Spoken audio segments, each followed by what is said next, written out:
Mən sizə nəzəriyyələrin adlarını çəkəcəm. Axırda geniş izahını verəcəm nəzəriyyələr haqqında ki, bir bir şey haqqında geniş məlumatınız olanda o məlumat sizin yadınızdan çıxmır. Həm də rahat onu fərqləndirə bilirsiniz. Amma qısıtlı məlumat olanda onda çətin fərqləndirmək olur. Deməli dedik ki, müəllimələr, fərdi iş, tapşırıq üzərində bax burada yazır ki, bir uşaq işləyir, bir nəfərdən söhbət gedir, uşağın fərdi maraqları, inkişaf səviyyəsi, ehtiyacları nəzərə alınır, qısa müddətlidir, lakin intensiv tapşırıqlarla aparılır. Sonra məqsəd nə idi? Fərdi potensial aşkarlanması, özünü təhlil, burada görəcəyik, bir də qərar vermə bacarığının inkişafı. Üstünlüklər nə idi? Fərdi öyrənmə uşağın öz ritminə uyğun irəliləməsinə imkan verirdi.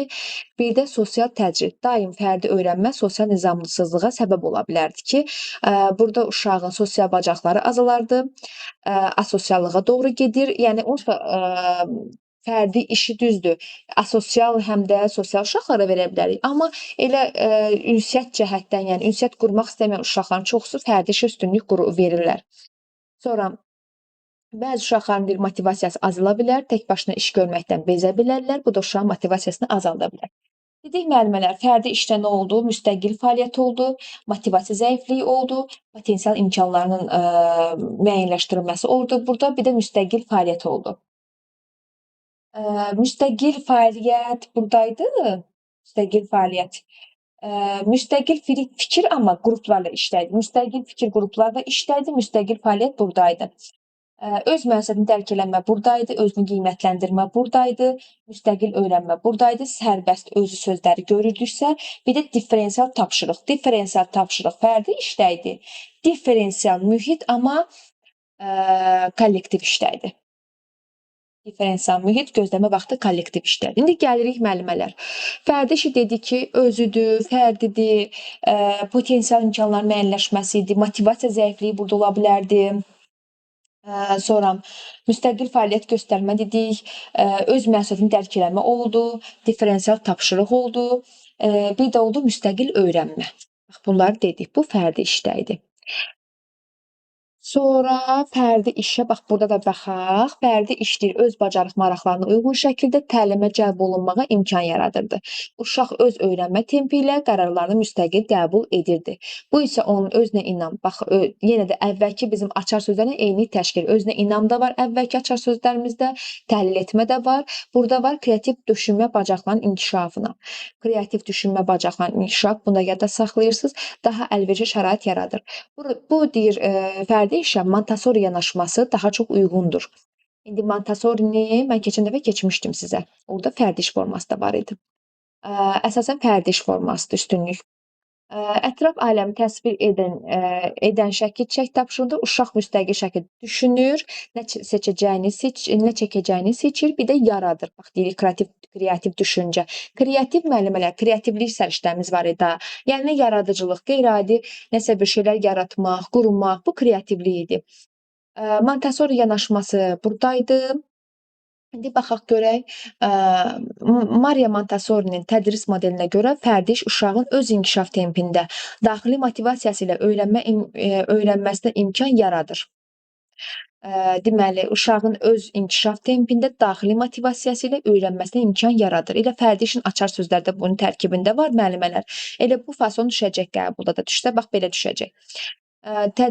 Montessorinin tədris modelinə görə fərdi iş uşağın öz inkişaf tempinə, onsuz da bilirik ki, öz sözü görürsə də bu fərdi işdədir. Öz inkişaf tempinə, daxili motivasiyası ilə öyrənməsinə imkan yaradır. Burada dəqiqə buradaydı öyrənmə tempi, kreativ düşünmə, bir də daxili motivasiya. Daxili motivasiya buradaydı. Sonra bu forma uşaqların metapoznativ bacarıqlarını stimullaşdırır, yəni öz öyrənmə prosesinə nəzarət və qiymətləndirmə vərdişlərini formalaşdırır. Metapoznativin də açıqlaması verilibdir ki, öz öyrənmə prosesinə nəzarət və qiymətləndirmə vərdişlərinin formalaşdırılması. Deməli, müəllimələr, burada dedi ki, Maria Montessori nə dedi? Mənə bunu özüm etməyə kömək et prinsipidir. Fərdi iş uşağın daxili motivasiyasını, özünü tənzimləmə bacarığını inkişaf etdirdi. Uşaq öz fərdi tempinə uyğun olaraq materiallarla sərbəst çalışırdı burada. Bax, bunu biləsiniz. Bir də dedi ki, burada metapoznativ bacarıqlar, o da metakognitiv bacarıqlar deməkdir ki, uşağın öz idrak prosesini anlaması idi. Mən harda çətinlik çəkdim, sualını verərək özünü qiymətləndirməsi idi. Belə müəllimələr. Sonra Maria Montessori özü kim idi? Keçən dəfə desəm də elə müəllimələr var ki, məlumatı yoxdur və yaxud da az məlumat var. Biraz qısa məlumat verəcəm ki, əgər biz o Maria Montessori kimdir bilməsək, fərdi işi də tam qavraya bilməyəcəyik. Maria Montessori İtaliyanın ilk qadın həkimlərindən biri idi, pedaqoq idi, filosof idi. O uşaqların təbii inkişaf meyillərinə əsaslanan Montessori metodunu yaratmışdır. Onun fəlsəfəsinin özəyi bundan ibarətdir ki, mənə bunu özüm etməyə kömək et prinsipi idi. Montessori uşağa sərbəst seçim, fərdi tempo və xüsusi hazırlanmış mühitdə müstəqillik verilməsini müdafiə edirdi. Təlimdəki rolu iş formalarına əlaqəsi, fərdi iş orada əsasən fərdi iş idi ki, özünü tənzimləmə, hər bir uşaq öz daxili inkişaf tempini, bax eyni açar sözləri burada dedim bayaq, maraq dairəsi var, təlim uşağın fərdi ehtiyacına uyğunlaşdırılırdı. Bir də daxili motivasiya var burada, özünü tənzimlə var. Bir də ki,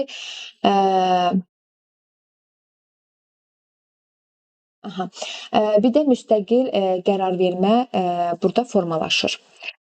Bax müəllimələr, bu fərdi iş açar sözlərindən dedim sizə. Hamı diqqətlə qulaq asın. Axırda test işləyəcək, bir də sual-cavab eləyəcəm hamını. Sonra gəlirik cütlərlə iş forması. Cütlərlə iş formasının açar sözlərinə burdan da baxaq. Deməli, həm də ki, əvvəlki çərçivəmizdə olan cütlərlə iş forması. Yəni eyni bir şeydir, sadəcə biraz əlavələr olunubdur. Cütlərlə iş formasında da uşaqlar hər hansısa problemin həllində bir-birinə kömək göstərməklə əməkdaşlıq edirlər burada. Bir-birinin qarşısında da öz məsuliyyətini hiss eləyirlər, dərk eləyirlər. İki tərəfli əməkdaşlıq buradaydı. Ən yaxın əməkdaşlıq cütlərlə iş formasındaydı. Dedik, bir-birinə kömək etmə oldu burada. Şəxsi sosial məsuliyyət formalaşdı. Çünki öz məsuliyyətini dərk edirdilər bir-birinin qarşısında. Sonra burada deməli, bir-birinə dəstək paylaşmaq güzəştdə oldu, güzəşt paylaşmaq burada oldu, yoldaşlıq oldu, tərəfdaşlıq, birgəlik. Bir də müəllimələr, yoldaş qiymətləndirilməsi bu cütlərdə idi. Deməli, buradan da baxaq cütlərlə iş formasına. Tapşırıq üzərində iki uşaq birgə işləyir. Görürsünüz, iki uşaqdan söhbət gedir. Bayaq bizdə əslində işimizi asanlaşdırmaqdan ötürü görürsünüz, burada cütlərdə iki uşaq qoyubdur. Burada da bax, yenə iki uşağı vurğulayır. Əslində belə bizim işimizi asanlaşdırmaq üçündür burada. Nəzəriyyələr də elə bir çətin deyil, orada asandır. İndi dərsin sonunda görəsiniz ki, elə bir çox da çətin deyil. Məsuliyyət bölünür, uşaqlar bir-birinə kömək edə bilir, fikir mübadiləsi aparırlar cütlərdə. Uşaqlar arasında ünsiyyət qurmaq, birgə düşünmə və həlli yolu axtarma bacarığı inkişaf edir. Kommunikativ bacarıqların inkişafı üçün əlverişlidir və sosiallaşma prosesi güclənir. Asıllıq ola bilər. Uşaqların müstəqil düşünmə bacarığı zəiflədə bilər. Məsələn, iki tərəf olur da orada. Biri daha yaxşı bilir, biri biraz lap zəif bilir. Artıq o zəif bilən güclü bilənə arxayınlaşır orada. Cütlərlə iş zamanı fikir ayrılıqları da, qarşılıqlı durmalar da ola bilər. Deməli, müəllimələr, o aşağıda da indi açar sözlər deyəcəm. Burada nə oldu? Paylaşmaq, güzəştə getmək, birgəlik, məsuliyyət, birgə məsuliyyət var idi burada, yoldaş qiymətləndirməsi oldu burada. İndi baxaq görüm cütlərlə iş forması burada necə verilibdir. Cütlərlə iş forması. Cütlərlə iş zamanı uşaqlar arasında qarşılıqlı ünsiyyət, rol paylaşımı, empatiya. Demişdik, bir-birinin hissini anlama, bir-birini başa düşmə, empatiya inkişaf edir. Albert Bandura ona görə müəllimələr, empatiya 1-3 yaşda olmur da, empatiya olur 3-4 yaşda. Yəni 3 yaşdan yuxarı uşaqlarda formalaşdığı üçün də yenə deyə sosial emosiya inkişaf sahəsi inkişafı daha necə deyim, tam formalaşmayıb da 1-3-də, amma 3 yaşdan yuxarı tam formalaşır. Empatiya inkişaf edir. Burada Albert Banduranın sosial öyrənmə nəzəriyyəsinə əsasən bu tip qarşılıqlı fəaliyyətlər zamanı uşaq həm başqasını öyrədir, həm də ondan öyrənir. Həm başqasını öyrədir, bu açar sözdə yadda saxlayırsan, həm başqasını öyrədir, həm də ondan öyrənir. Harda? Cütlərlə iş formasında. Bu isə təkcə bilik deyil, həm də davranış modellərinin formalaşması üçün zəmin yaradır. Uşaq bir nəfərlə fikir paylaşmağı, razılaşmağı, qaydalarla birlikdə əməl etməyi öyrəndikdə bunu qruplarda da etmək asanlaşır. Bir neçə uşaqla yazıb görürsüz. Yəni 3-4 uşaqdır da bir qrupda. Məqsəd sosial qarşılıqlı əlaqə, empatiya, əməkdaşlıq bacarıqlarının inkişafı. Deməli, müəllimələr, burada indi baxın, Banduranın adı çəkilibdir. Amma Bandura biraz burada qısa şəkildə adı çəkilibdir. Deyir, Albert Banduranın sosial öyrənmə nəzəriyyəsinə əsasən, bax bu cümləni yadda saxlayın. Bu tip qarşılıqlı fəaliyyətlər zamanı uşaq həm başqasını öyrədir, həm də ondan öyrənir. Sonra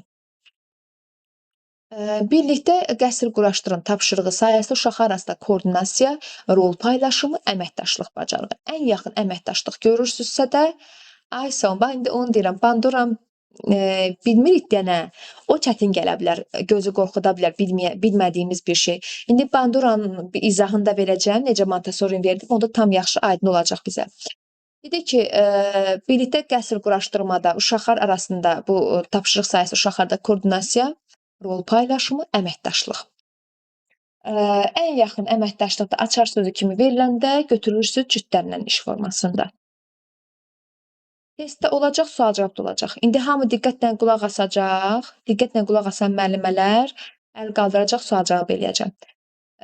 Albert Banduranın sosial öyrənmə nəzəriyyəsi göstərir ki, uşaqlar başqalarına baxaraq öyrənirlər. Yəni bir-birindən model götürmə effektidir. Deməli, nə oldu burada? Müəllimələr, diqqətlə qulaq asın. Burada Albert Bandura sosial nəzəriyyəsinə əsasən uşaqlar başqalarına baxaraq öyrənirlər. Yəni bir-birindən model götürmə effektlidir burada. Model.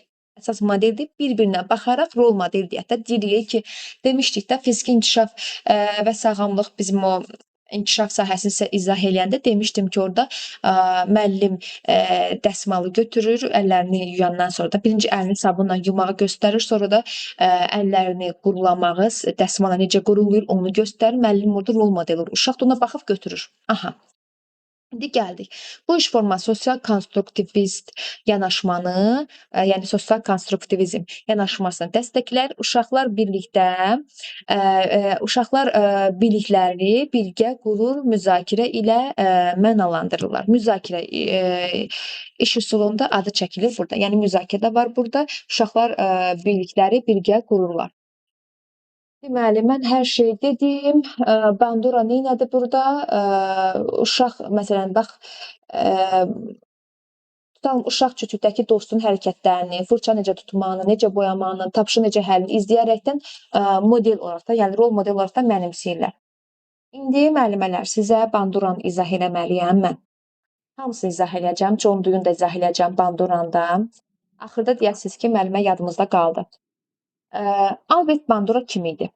Diqqətlə hamı qulaq assın, sual-cavab da eləyəcəm axırda. Sosial öyrənmə nəzəriyyəsinin müəllifi idi. Dedik, sosial öyrənmə nəzəriyyəsinin müəllifi Albert Bandura. Vygotsky sosiallığa önəm verdi. Vygotsky sosial inkişaf nəzəriyyəsindən bağlı idi. Alim haqqında qısa məqalə. Albert Bandura Kanadalı, Amerikalı psixoloq idi. Stanford Universitetinin professoruydu. Psixologiya tarixində ən çox istinad edilən 4 alimdən biridir. O məşhur Bobo gəlinciyi eksperimenti ilə sübut etmişdir ki, insanlar, xüsusən uşaqlar, davranışları cəza və ya mükafat almadan da yalnız başqalarını müşahidə edərək öyrənirlər. Deməli, buradakı nə oldu müəllimələr? Bobo gəlinciyi. Albert Banduranın məşhur Bobo gəlinciyi, Bobo Doldu adı, Bobo Dol eksperimenti sosial öyrənmə nəzəriyyəsini sübut etmək üçün keçirilmiş çox maraqlı bir psixoloji təcrübə idi. Sənətdə Bobo gəlinci kimi qeyd edilən həmin kukla budur. Bobo kuklası nədir? İndi müəllimələr izah edirəm, sonra görəsiniz ki, nəyə görə bu araşdırmanı eləmişəm və sizə izah edirəm. Bobo kuklası nədir? Həm də sizə müsahibə cavabıdır. Müsabiqədə isə cütlərlə iş formasını verəndə Albert Banduradan da siz bu mən dediyim situasiyanı da gətirə bilərsiniz. Situasiya deyəndə ki, yəni Albert Bandura haqqında. Bobo kuklası nədir? Bobo gəlinciyi, Bobo doll içi hava ilə doldurulmuş, dibində qum və ağırlıq olan, vurulduqda və ya itələdikdə yıxılmayıb təzədən dikələn, bizim bildiyimiz yatmaz qalxmaz və yaxud da hazırda deyirik də, böyük bir plastik oyuncaq kukladır. Deməli, bu eksperiment də 1961-ci ildə keçirilmişdi. Bandura uşaqların aqressiv davranışları böyüklərdə necə mənimsədiyini görmək üçün uşaqları 3 qrupa bölmüşdü. Birinci qrup uşaqlar böyük bir adamın, modelin bu Bobo kuklasına şiddət göstərdiyini izləyirlər. Böyük adam kuklanı yumruqlayır, təpikləyir, taxta çəkişlə vurur və üstə qışqırır. İkinci qrup uşaqlar kukla ilə sakitcə, heç bir aqressiya göstərmədən oynayan böyüyü izləyirlər. Bunlar heç bir aqressiya göstərmədən, yəni oynayan insanı izləyirlər də həmin kukla ilə. Üçüncü qrup uşaqları isə burada kukla ilə oynayan heç bir böyük izləmədilər. Daha sonra uşaqları təhlükdə içində Bobo kuklası və başqa oyuncaqlar olan otağa buraxdılar. Eksperimentin nəticəsi necə oldu? Böyük adamın kuklanı döydüyünü görən uşaqlar, birinci qrup uşaqlar, otaqda tək qalan kimi eynilə böyük adam kimi Bobo kuklasına şiddət göstərməyə, onu çəkişlə vurmağa və söyməyə başladılar. Eynilə müəllimələr ikinci qrup uşaqlar da ikinci qrup necə davrandı? O da o birisi uşaqlar da onu təkrarladı. Hətta heç kim onlara get döy, yəni o birinci eksperiment deyir amma, get döy o kuklanı deməmişdi də. Yəni heç biri öyrətməmişdi də istiqamət verməmişdi. Bunu nə də etdikləri üçün mükafat almamışdılar. Yəni bu məqalənin də əsas məqsədi nə oldu? Bandura burada Bobo kuklası eksperimentlə sübut etdi ki, uşaqlar üçün ən güclü öyrənmə mənbəyi müəllimələr müşahidədir. Uşaqlar üçün ən güclü öyrənmə mənbəyi müşahidədir. Bunu kim deyirdi? Albert Bandura. Hansı eksperimenti ilə? Bobo kuklası. Bobo dol gedir adı. Uşaq tərbiyəçinin valideyni və ya cütlərlə, qruplarla iş zamanı yanında oturan həmyaşıdlarını diqqətən izləyir, onun davranışlarına reaksiya vermək tərzini kopyalayır, model alır. Yəni uşağa nəyisə öyrətmək üçün sadəcə demək bəs eləmir. Ona canlı model olmaq lazımdır. Deməli, burada da uşaqlar öz həmyaşıdlarının davranışlarını, problem həlletmə strategiyalarını və sosial ünsiyyət modellərini kopyalayırlar. Deməli, cütlərlə iş forması da o idi ki, uşaq tərəf müqabilinin deyək, həm akademik, həm də emosional reaksiyalarını müşahidə edir. Sosial adaptasiya və empatiya bacarıqlarını model kimi mənimsəyir. Yəni baxın burada deməli Albert Bandura sizə məncə qaranlıq qalmadı. Sosial öyrənmə nəzəriyyəsi göstərir ki, uşaqlar başqalarına baxaraq öyrənirlər, yəni bir-birinə model götürmək effektivdir. İndi mən elə başa düşürəm ki, müəllimələr, siz artıq model görsəz, Bandura götürəsiz. Doğrudurmu?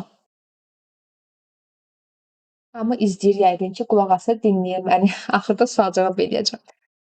Bu belə müəllimələr. Bandura oldu cütlərlə iş formasında, yenilik kimi. Montessori oldu fərdi iş formasında. Bunu da bizə tanış idi əvvəldən də. Bu cədvəldə oxuyasınız, çətin deyil. Gəlirik qruplarla iş forması. Deməli, qruplarla iş forması dedik ki, 3-4 nəfərdən ibarət kiçik qruplar yaradılırdı burada.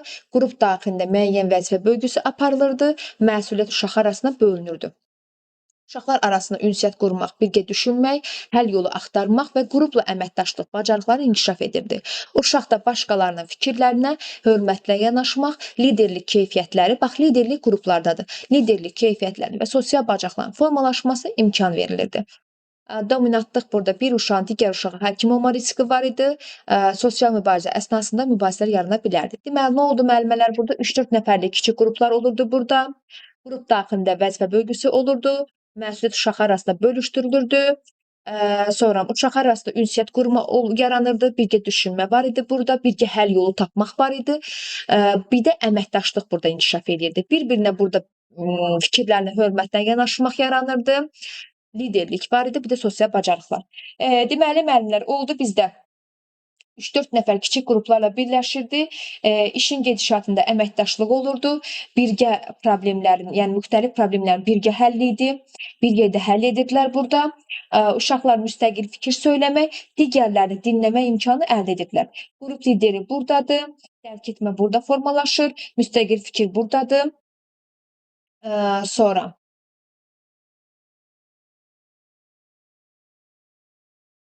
bir də müəllimələr orada var idi ki, şəxsi sosial məsuliyyət burada da var. Yaxın inkişaf zonası burada da var. Rəngarəng ideyalar yadda saxlayırıq, dinləmək imkanı, müstəqil fikir söyləmək, fərqli fikirlər, müstəqil fikir söyləmək buradaydı müəllimələr. Müstəqil fikir oldu qruplarda, müstəqil fəaliyyət oldu fərdi işdə. Yaddan çıxmasın müəllimələr. Sonra gəldik, çətin deyil, asandır. Məncə fərdi ilə cütləri tam müəllimələr mənimsədilər Banduranda. Montessori hamıya tanışdır, o asan gəlir hamıya. Çünki zaten bilirdik ki, Montessori'da fərdi iş forması var idi. Sonra buradayıq. Qruplarla iş formasında baxaq. Bir dəqiqə.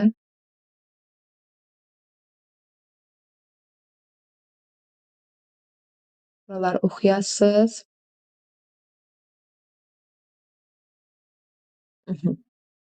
Deməli, məqsəd nə idi? Burada fikir mübadiləsi idi, dinləmə bacarığı idi, məsuliyyətsizliyin formalaşması idi, kollektiv qərar vermənin inkişafı idi, əməkdaşlıq bacarıqlarının formalaşması idi. Bunları da müəllimlər özünüz oxuyasınız. Asandır. Əsas yerləri vurğulayım ki, vaxtımız çatsın. Bir də ən əsas orada nəzərləri sizə vurğulamalıyam ki, yenilikləri. Sonra var müəllimə dedi, fikir mübadiləsi var, dinləmə bacarığı, bir-birini dinləmə məsuliyyətsizliyi burada da var idi, kollektiv qərar vermə, əməkdaşlıq. Var idi burada vəhşi heyvanların dil maketini ayırın, təqdim edin tapşırığı. Var, göndərmişəm müəllimə. Bu PDF qrupda var. Bu PDF-i mütləq hamınız oxumalısınız. Vəhşi heyvan, yəni yeni bir mövzu çıxdısa da o %100 testə düşür, qəbulda düşür yəni. İstəyir sertifikasiya, istəyir miq olsun. Vəhşi heyvanlar maketlərini ayırın, təqdim edin. Tapşırıq uşaqları elmi təfəkkürə, müşahidəyə və təqdim etmə bacarığına yönəldir. Onlar vəzifə bölgüsü edir, birlikdə məzmuna, prosesə, təqdimata dair qərarlar qəbul edir və hər kəsin hazırladığı müzakirədən sonra bir təqdimatda toplanır. Elmi əsaslandırma. John Dewey'nin öyrənmə fəaliyyətdə baş verir. Prinsipi burada əsas rol oynayır. Əməkdaşlıq şəraitində baş verən təcrübə əsaslı öyrənmə uşaqlarda kritik düşünmə, problem həll etmə bacarıqlarını gücləndirir. Öyrənmə fəaliyyətdə baş verir. Prinsipi kimdə idi? John Dewey'da idi. Kooperativ təlim strategiyası modelinin əməkdaşlıq əsasında komanda işi və fərdi nailiyyət, spesifik rollar kimi xüsusiyyətləri var. Kooperativ təlim, yəni əməkdaşlıq təlim strategiyası. Kooperasiya əməkdaşlıq deməkdir. Burada komanda işi və fərdi nailiyyət, spesifik rollar oldu. Qruplarla iş forması, sosial rolların dəyişməsi, liderlik, dəstək vermə kimi prosesləri öyrədir. Var müəllimə, orada çox da geniş deyil. Sonra dedik ki, nə qaldı bizdə? Bir dəqiqə. John Dewey-ni də eləməliyik. Deməli, John Dewey nə dedi burada? Təcrübə vasitəsilə öyrənmə, qrup işində uşaqlar real həyat problemini, məsələn, birgə maket hazırlamaq, toxum əkmək, praktik olaraq birgə həll edirlər. Oldu burada kiçik qruplarda 3-4 nəfər, işin gedişatında əməkdaşlıq oldu, müxtəlif problemləri bir yerdə həll etmə burada oldu, müstəqil fikir söyləmək, başqalarını dinləmək burdadır. Rəngarəng ideyalar irəli sürmək, fərqli fikirlərə açıq olmaq, müstəqil fikir söyləmə imkanının yaranması, burada məncə də heç bir şey qalmadı. Başqalarını dinləmək də buradaydı. Liderlikdə vardı ki, burada uşaqlar qrup daxilində uşaqlarda rollara bölünürdü, yəni uşaqlar qrup daxilində. Sonra gəldik John Dewey. Burada John Dewey adı çəkilir. John Dewey Amerikalı filosof idi, həm də psixoloq idi, təhsil islahatçısı idi. Müasir tərəqqipərvər, deməli, təhsilin atası hesab olunurdu. Təhsilin atası hesab olunurdu, progressiv deyilir də. O ənənəvi pasiv əzbərçi təhsil sistemini kəskin tənqid edirdi. Təhsilin həyata hazırlıq deyil, həyatın özü olduğunu müdafiə edirdi. Onun təlimdəki rolu nə idi? O deyirdi ki, təcrübə vasitəsilə öyrənmək. Əməkdaşlıq, yəni öyrənmə real fəaliyyət kimi olmalı idi, real olmalı idi, real fəaliyyət. Əməkdaşlıq olmalı idi burada, bir də təcrübə. O təcrübəni əsas tuturdu, təcrübə üzərində qurulurdu. Burada da deyir ki, müəllimələr, öyrənmə fəaliyyətdə baş verir. Deməli, öyrənmə fəaliyyətdə baş verir, əməkdaşlıq şəraitində kritik düşünmə, problem həll etmə bacarıqlarının güclənməsi idi. Bax, bu düşəcək qəbulda, öyrənmə fəaliyyətdə baş verir. Uşaqlar, yəni birgə, praktik şəkildə, təcrübə əsasında öyrənirlər burada, əməkdaşlıq şəraitində. Sonra kooperativ təlim, bunda dedik. İndi gəlin baxaq yuxarıya. Deməli, Albert Bandura sosial öyrənmə nəzəriyyəsi idi burada. Uşaqlar bir-birinə rol model idi. Müşahidə əsas idi. Müşahidəni uşaq öyrənə bilərdi. Fərdi iş dedik ki, Montessori'də idi. O da uşaq öz inkişaf tempində daxili motivasiyası ilə öyrənməyə imkan verdi, fərdi iş.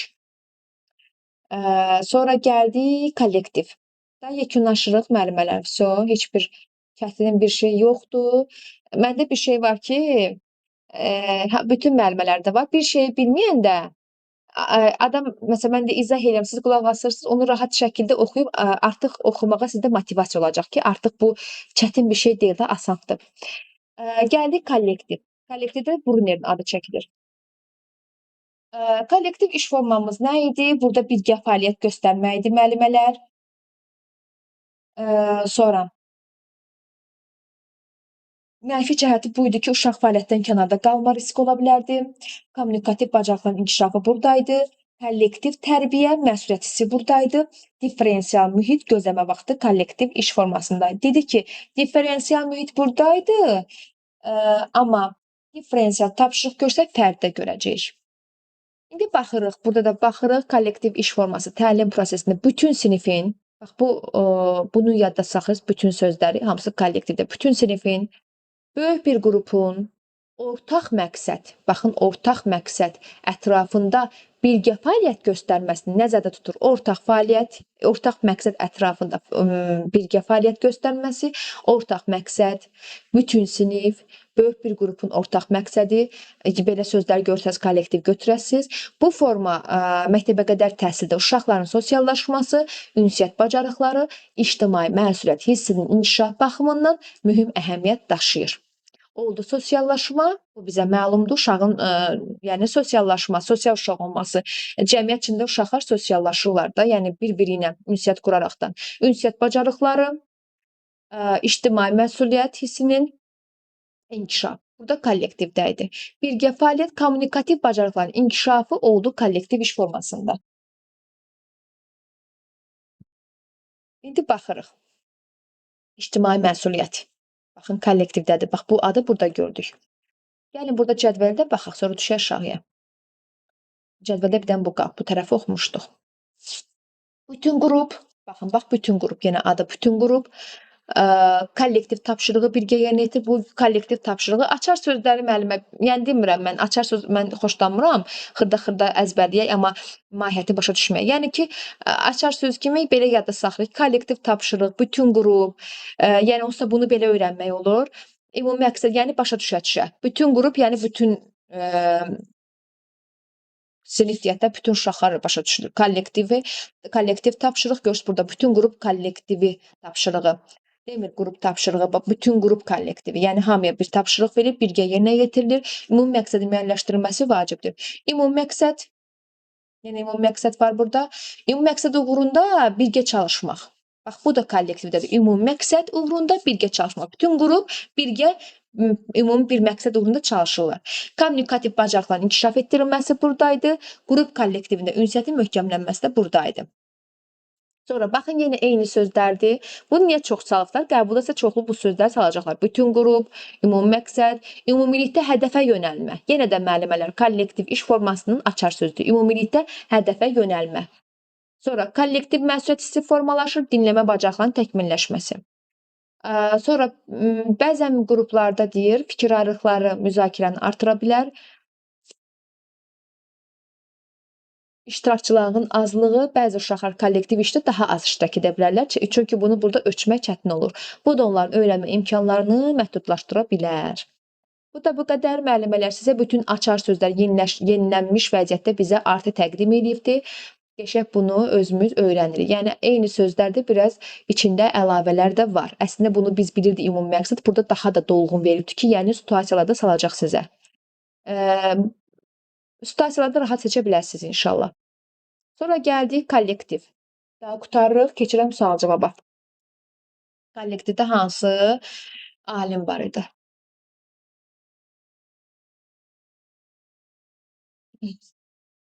Bir saniyə müəllimələr.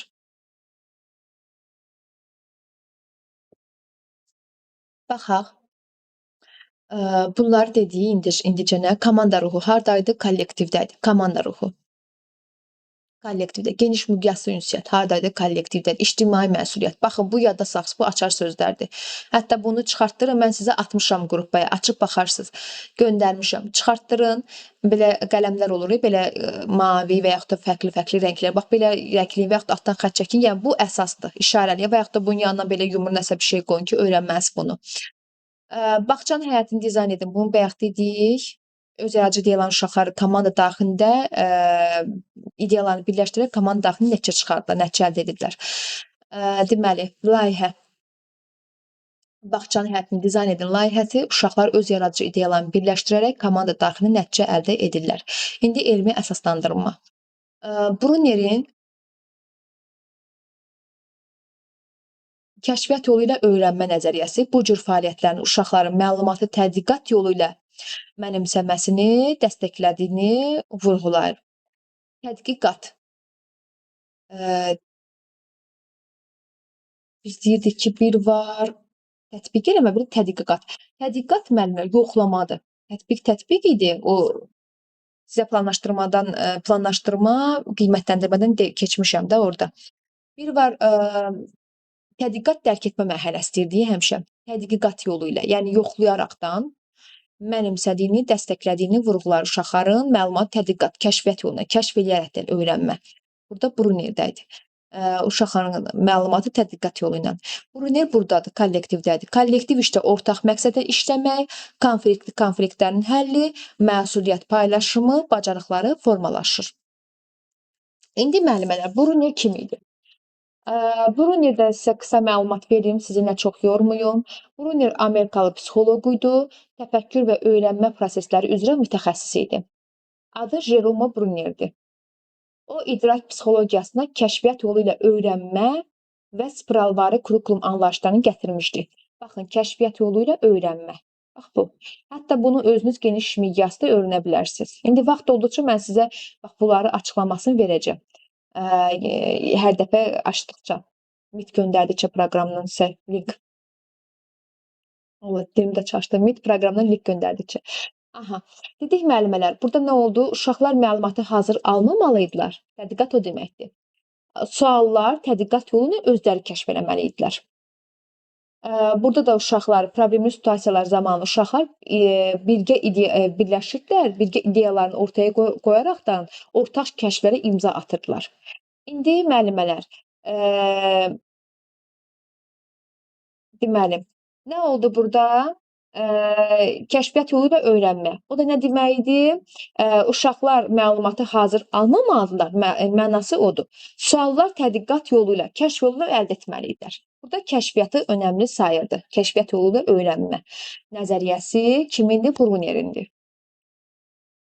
Məncə biraz anlaşıldı müəllimələr. Brunerinki oldu kəşfiyyat yolu ilə öyrənmə, kollektivdə Bruner. John Dewey qruplarda iş formasında gedir adı.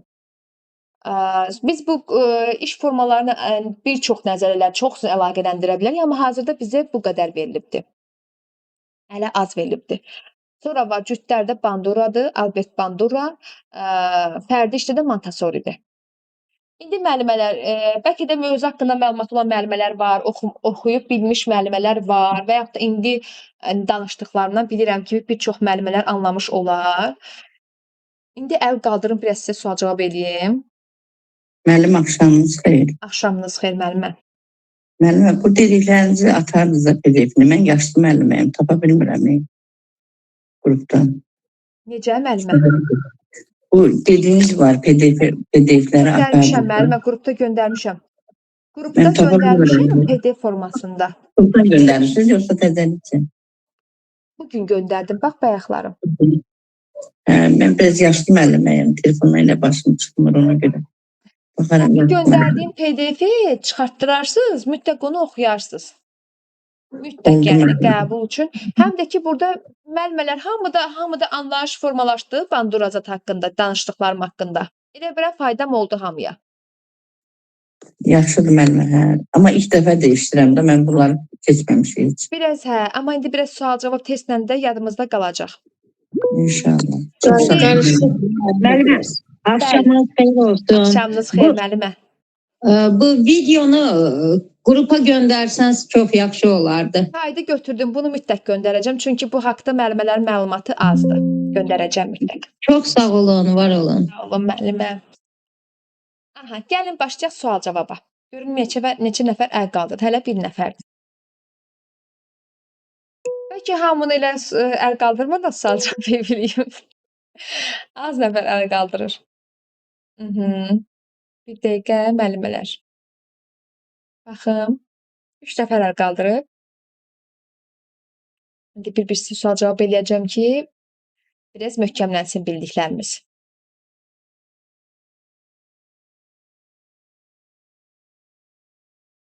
Məncə sizə Vygotsky haqqında məlumat verdim. Biz də chatda yazaq. Niyə müəllimələr əl qaldırın, danışın. Nitqiniz açılsın tam. Baxım görüm hansı müəllimə əl qaldırıb ən birinci Aytəkin müəllimə. Aytəkin müəllimə səsi açarsınız. Ya da sual verirəm, yaxşı chatdan. Niyə utanırsınız bilmirəm. Orada cavab verin də müəllimələr. Müəllimə, yəqin ki, axşamınız xeyir. Təzədirlərə görə. Yadınızdadsa, mən də sizinlə başlayanda 2-3 nəfərlə başlamışdıq. Məni də gücbəla ilə danışdırırdınız. İndi də yenə hələ 3 nəfər əl qaldırıbdı. Hələ artmır əl qaldıranlar. Artır, əslində bildiyi mövzudan artır müəllimələm. Prosta biraz təzə mövzudur deyənə. Nə yaxşı, artır. Deməli, Aytəkin müəllimə səsi bağlamırsınız, sual cavab edirərsiniz. Aha. Deməli, baxın, 4 yaşlı uşaq konstruktordan qala tikərkən təkbaşa çətinlik çəkir və ağlamağa başlayır. Müəllim dərhal gəlib qalanı tikib vermək əvəzinə yandaca oturub bünövrəsini necə düzəltməli olduğunu sualla yönəldir. Bu hansı yanaşma, hansı pedaqoji Vygotsky'nin mərhələsidir. Hansı? Vygotsky'nin nəzəriyyəsindəndir, skafoiddir. Yəni köməkdir. Müvəqqəti köməkdir, müvəqqəti dəstək. Bəli, müəllimələr doğrudur. Deməli, skafoidik nəzəriyyəsinə əsaslanır. Müəllim uşağın potensial imkanları və aktual inkişaf səviyyəsi əsasında körpü qurur. Uşağın müstəqilliyini qoruyur. İndi bir dənə sual verirəm müəllimə. Görün nə sual verirsə. Deməli, John Dewey'nin öyrənmə fəaliyyətdə baş verir. Prinsipi məktəbə qədər təhsilin hansı təşkil formasında daha qabarıq şəkildə özünü büruzə vermişdi? John Dewey. John Dewey'nin mən zəhmət olmasa o sualı biraz açın da, çünki o nəzəriyyəçinin adı deyir ki, John Dewey'nin öyrənmə fəaliyyətdə baş verir. Prinsipi məktəbə qədər təhsilin hansı təşkil formasında daha qabarıq şəkildə özünü büruzə verir? John Dewey.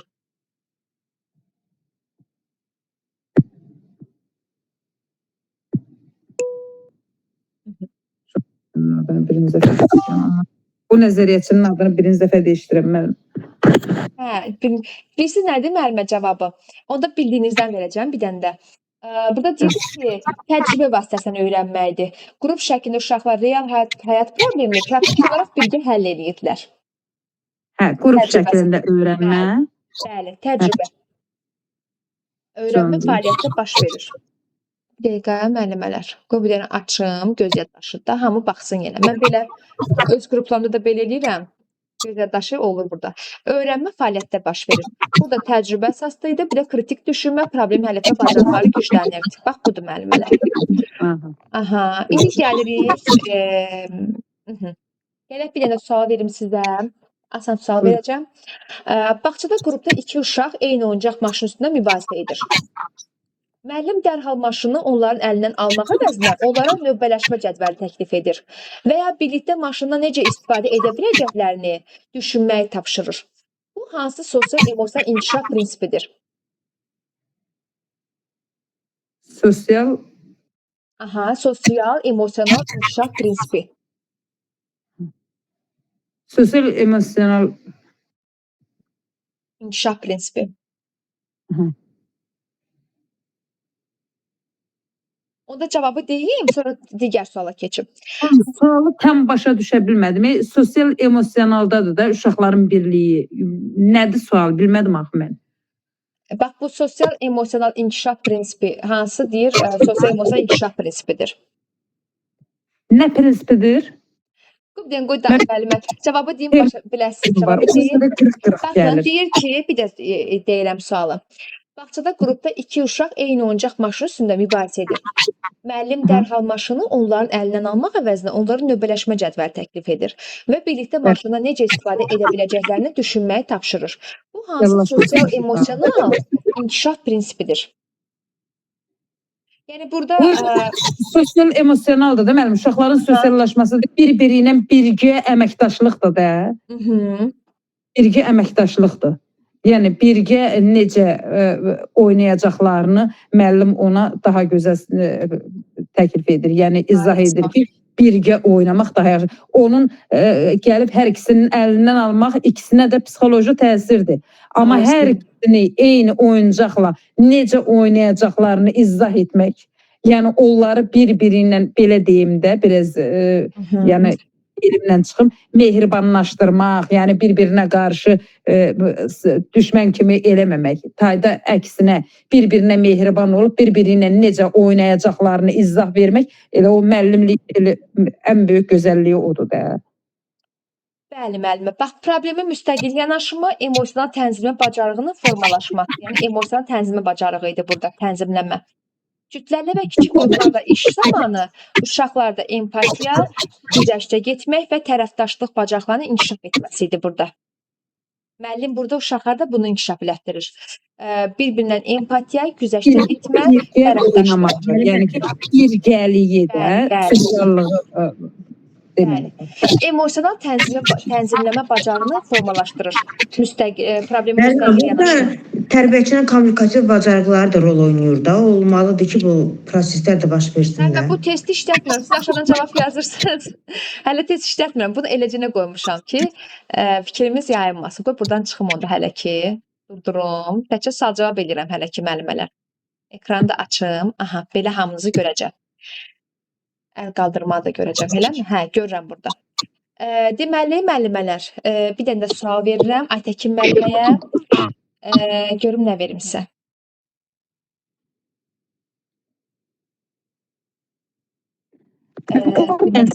bir şey xahiş edeyim. Bəli, bəli. Zəhmət olmasa hər dəfədə Vygotsky'yə, Montessori'yə, Emiliyə dönə-dönə qayıtsaq olarmı? Onları çünki qavramaqda çox çətinlik çəkirəm. Onların sual cavabını eləmişdim sizlə. Hə, eləmişəm. Eləyərəm. Arada təkrar eləyərik. Amma bir müddət ki, aradan keçir. İndi bu birisilərə biraz fikrimizi salan kimi o birisilər yadımdan çıxır. Yəni deyim ki, o beynimdə oturuşdura bilmir. Bax, Vygotsky'ni oturtmuşam beynimə. Onu oturta bilmirəm. Bax, o üçlük Vygotsky, estağfurullah. Montessori, Emilia, bir də Waldorf. Bax, o üçlük həmişə beynimdə nəsə çox qarışırlar bir-birinə. Heç rolları beynimə oturda bilmirəm. Emilia Montessori deyirsiniz müəllimə? Bəli, Emilia Montessori, bir də Waldorf. Onu keçən dəfə mən nə qəşəng izah elədim, sual cavab elədik onu. Elədiyi bilirəm, mən ona görə deyirəm də. Bax, sual cavabda bax görürsünüz, iştirak edir. Amma 2 gün keçsin. Bunun üstünə qayıtmayım, o heç elə bil olmayıbmış kimi gedir məndən. Eləyərik müəllimə, tez-tez eləyərik inşallah. Bir dənə sual verəm sizə. Buyurun. 3 yaşlı uşaqların qrupunda kollektiv iş təşkil etmək nə üçün çətindir və hansı iş formasına üstünlük verilməlidir? Mənim 3 yaşlı uşaqlarla kollektiv iş ona görə çətindir ki, uşaqlar çox, yəni elimdən çıxacağam, öz qrupuma qayıdacağam. Yəni çox istilər. Onlar bir-biri ilə necə oynayacaqlarını belə bilmirlər. Yəni onlarda belə deyim də, biraz nə bilim necə səslənir bilmirəm. Ağız birliyi deyilən bir şeyi onlar anlamırlar ki, bir-birini bu desin, o qulaq assın, o oynasın, buna versin. Yəni belə bir-birini başa düşə bilmirlər. Məsələn, mən onu bağçada 4-5 yaşlı uşaqlara eləyə bilirəm, amma 3 yaşlı uşaqlara eləyə bilmirəm. Doğrudur müəllimə. Uşaqlara eləyə bilmirəm. Bax, çünki uşaqlarda hələ egosentrizm üstünlük təşkil eləyir. Mən təfəkkür deyək də, mənlik. Bəli. Egosentrizm gedirlər. Onlar həm yaşlıları ilə uzun müddətli əməkdaşlıq edə bilmirlər. Hələ ona malik deyirlər. Ona görə də onlarda yəni bu deyək ki, qruplarla işi yarım qruplarla eləyirik. Kollektiv də biraz çətin olur uşaqlarla. Fərdi daha rahat olur.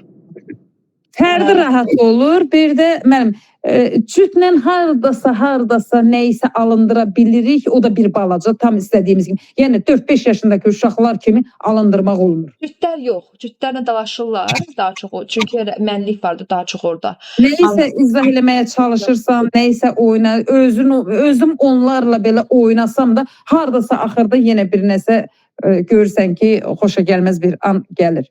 Ona görə də elə fərdi o yaşda uşaqlara daha baxırsan ki, hətta uşaqlar tökülüb oynayanda oyuncaqlarla, tökülmüş oyuncaqlarla oynayanda o paralel oyun yoxdurmu? Onu müşahidə eləmək olur. Baxırsan ki, səssiz oynayırlar, sevinirsən ki, nə yaxşı oldu, yəqin bunlar nəyisə üstündə, ikisi üçü bir oyun, gedirsən ki, yox, hələsə başqa bir şeylər üstündə oynayırlar. Sadəcə hərə öz oyununa başını qatıb. Yəni o paralel oyunu daha çox olur. Bəli, 42 yaşda. Doğrudur müəllimə. Çox sağ olun. Yenə də sizə sual verəcəm. Görürəm hansı müəllimə gəlir. Simarə müəllimə, Simarə. Eşidirəm müəllimə. Bəli, Simarə müəllimə, siz də mənə deyin görüm. Uşaq rəsm çəkərkən o klasikografiya deyirik, belə ləkə üsulu deyək də. Klasikografiya dedim. Bu üsuldan istifadə etdikdə müəllim onlara konkret nümunə göstərməkdən niyə çəkinməlidir? Klasikografiya, klasikografiya. Çünki uşaqlar onu tam mənimsəyə bilmirlər ona görə.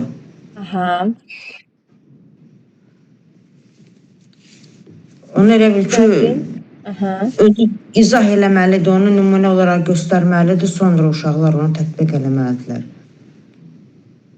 Deyir ki, uşaqlar rəsm çəkərkən bu ləkə üsulu kimi yaradıcı üsullardan istifadə etdikdə müəllim onlara konkret nümunə göstərməkdən niyə çəkinməlidir? Ki, imanlı bunu eləməlisiniz.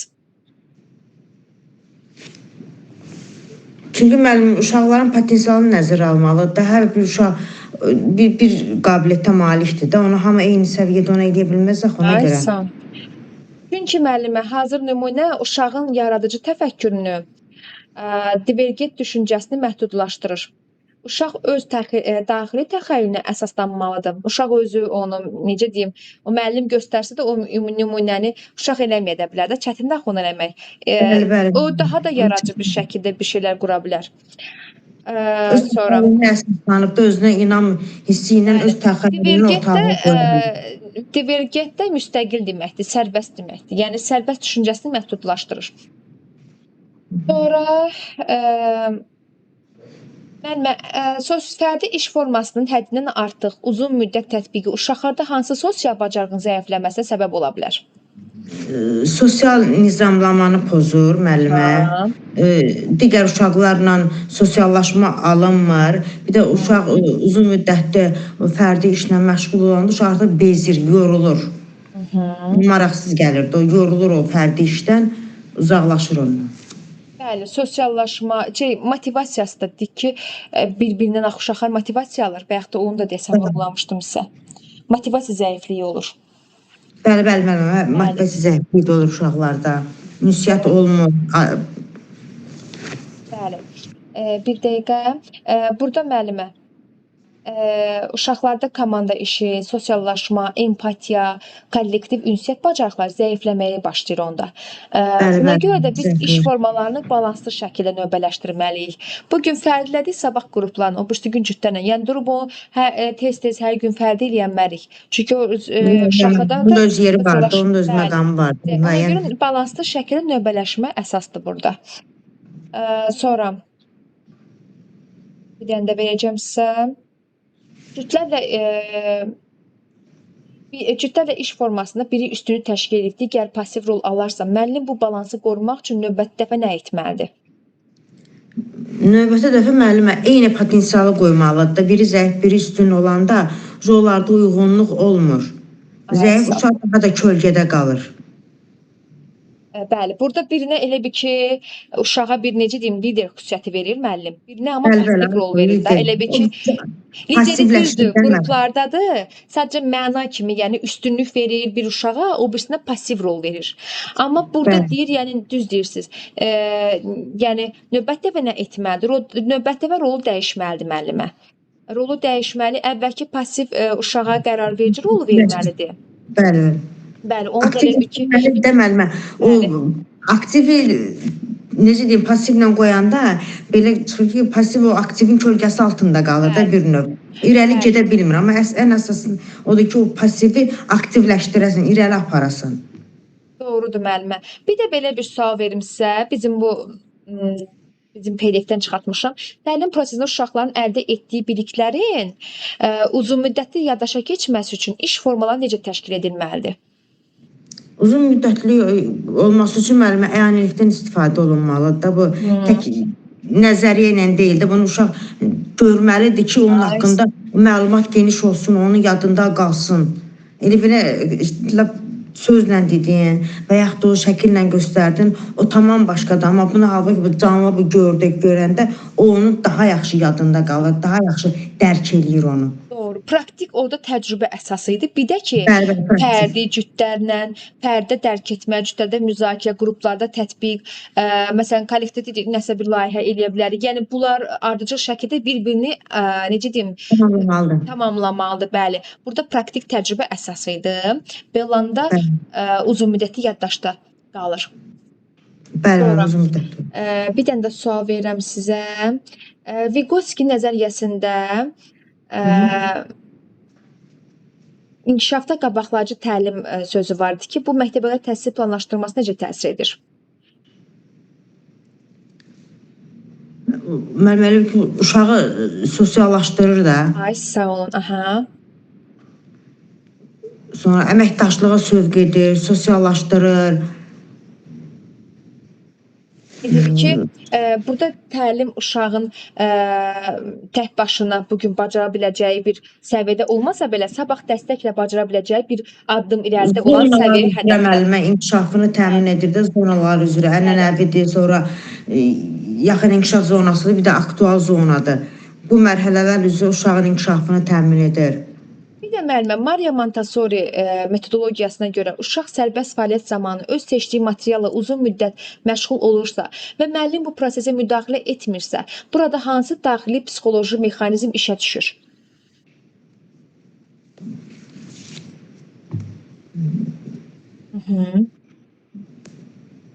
Daxili psixoloji.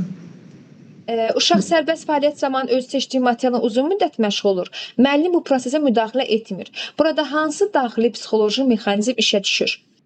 Yəni nə yaranır burada uşaqda, nə işə düşür, nə çox inkişaf edir burada?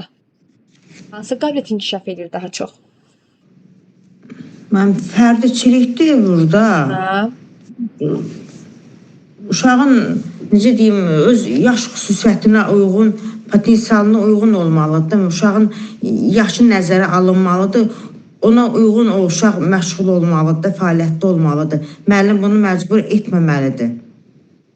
Burada deməli müəllimə, uşaqda daxili motivasiya mexanizmi işə düşür. Yəni bu uşağın idraki konsentrasiyası və özünü idarə etmə qabiliyyəti güclənir. Dedik axı özünü idarə etmə var idi burada. Konsentrasiyası toplu idi uzun müddət. Belə bir dənə də sual verim müəllimə sizə. Jean Piaget'in idraki inkişaf nəzəriyyəsinin ilkin əməli mərhələsinə uyğun olaraqdan uşaqlara riyazi anlayışlar öyrədərkən müəllim hansı əyani vəsaitlərə üstünlük verməlidir sizcə? Nə üçün? Test deyil müəllimə, sual-cavabdır. Testi sual-cavabdan sonra eləyəcəm. Sual-cavabdır. Aha. Jean Piaget'in idraki inkişaf nəzəriyyəsinin ilkin əməli mərhələsində olan uşaqlara riyazi anlayışlar öyrədərkən bu öz necə deyim sizə, təfəkkürünüzə əsaslanır, öz kreativliyinizə. Deməli, riyazi anlayışlar öyrədərkən müəllim hansı əyani vəsaitlərə üstünlük verməlidir, nə üçün? Burada şəkillər olmalıdır, oyuncaqlar olmalıdır. Uşaqlar barmaqları ilə saymağı öyrənirlər burada. Aha. Bir növ, necə deyim mən? Əyanilik burada olmalıdır da. Doğrudur Uşaqlar müəllimə. əyanilik vasitəsilə onu yaxşı mənimsəyirlər də. Bəli, əyani materiallarla, daşlarla, oyuncaqlarla, çubuqlarla, yəni bir əyani vəsaitlərə üstünlük verməli. Doğrudur müəllimə. Bir dənə də versəm söz sizlə. Müəllim iş vərəqi hazırlayarkən uşaqların yaş qrupunu nəzərə almadan çoxsaylı mürəkkəb mətnlər daxil edərsə, hansı pedaqoji prinsip pozulmuş olar? Müəllimə, burada əgər verirsə, bu ardıcıllıq gözlənilmirsə, çətin verilirsə birbaşa bu varislik prinsipi pozulur. Əgər varislik prinsipi də budur ki, sadədən mürəkkəbə olmalıdır, asandan çətinə olmalıdır. Əgər bu mövzu çətindirsə, bu hissə isə uşağa anladılmalıdır ki, uşaq onu daha yaxşı mənimsəyə bilsin. Birdən-birə bu uşaq, məsəl üçün, 3 dairəsində keçirsə, buna birdən-birə 5 dairəsində vermək bu uşağın yaşına uyğun deyil, varislik burada pozulur. Bəli, həm də burada inkişaf ömürlük pozulur ki, uşaqda nəticədə uşaqda idraki yorğunluq yaranır, öyrənmə həvəsi azalır. Azalır, bəli. Bəli. Əgər işçi vərəqi verilirsə, bu artıq inkişaf yönümlülükdür. Burada uşağın işi qiymətləndirilməlidir. Doğrudur müəllimə. Çox sağ olun müəllimə. Qəşəngdir, yəni fikirlərinizə qəşəngdir, məlumatınız var, çox şükür. Sonra Leyla müəllimə, Leyla Məmmədova. Axşamınız xeyir müəllimə. Axşamınız xeyir müəllimə. Təlim strategiyalarının seçilməsində çeviklik prinsipi nəyi ifadə edir? Necə müəllimə? Bizim bayaqki iş formalarının içərisində strategiyalarımız da var idi, yəni hər bir şeyi izah eləmişdim. Təlim strategiyalarının seçilməsində çeviklik prinsipi nəyi ifadə edir? Orada çeviklik prinsipi var, o nəyi ifadə edir? Yəni müəyyən bir vaxt ərzində uşaqlara daha sürətlə çatdırmaq məlumatları. Aha. Öz fikriniz deyil müəllimə, mən sizə deyəcəm.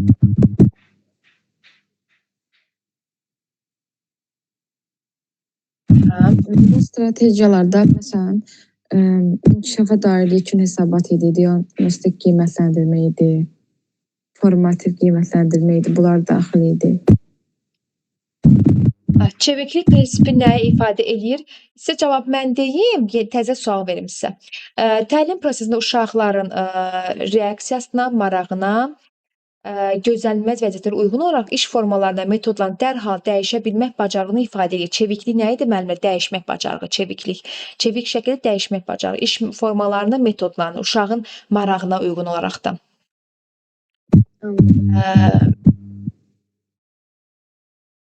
Bir də belə asan sual verirəm. Qrup işindən sonra keçirilən təqdimat mərhələsində uşaqların öz işlərini izah etməsi, onların hansı inkişaf sahəsini birbaşa stimullaşdırır? Sosial-emosional inkişaf. Aha. Deməli, orada özünə inamı, kommunikasiya nitqi bacarıqları formalaşır, təqdimatçılıq qabiliyyətlər stimullaşır. Bir dənə də sual verirəm müəllimə.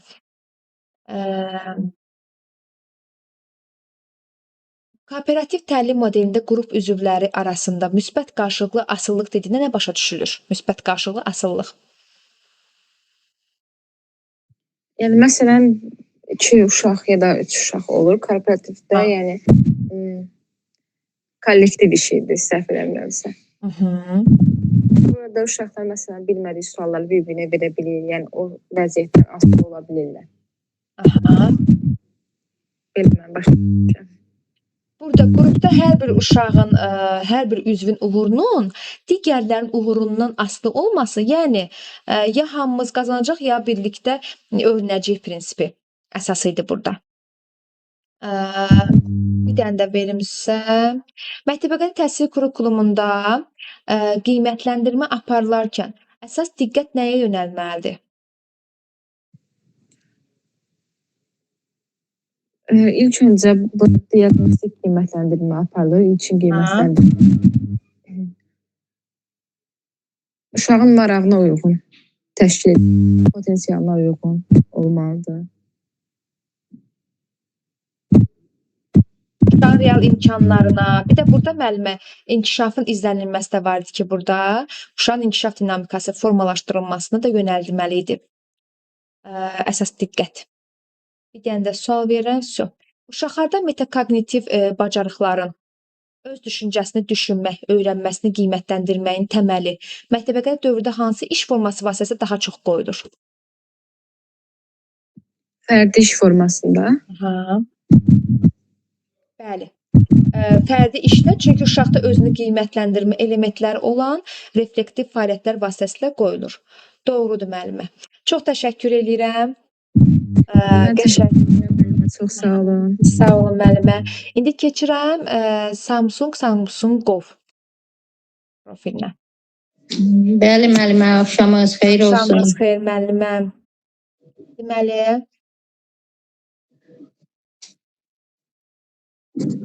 dəqiqə fikirləşim sənə sual vereyim.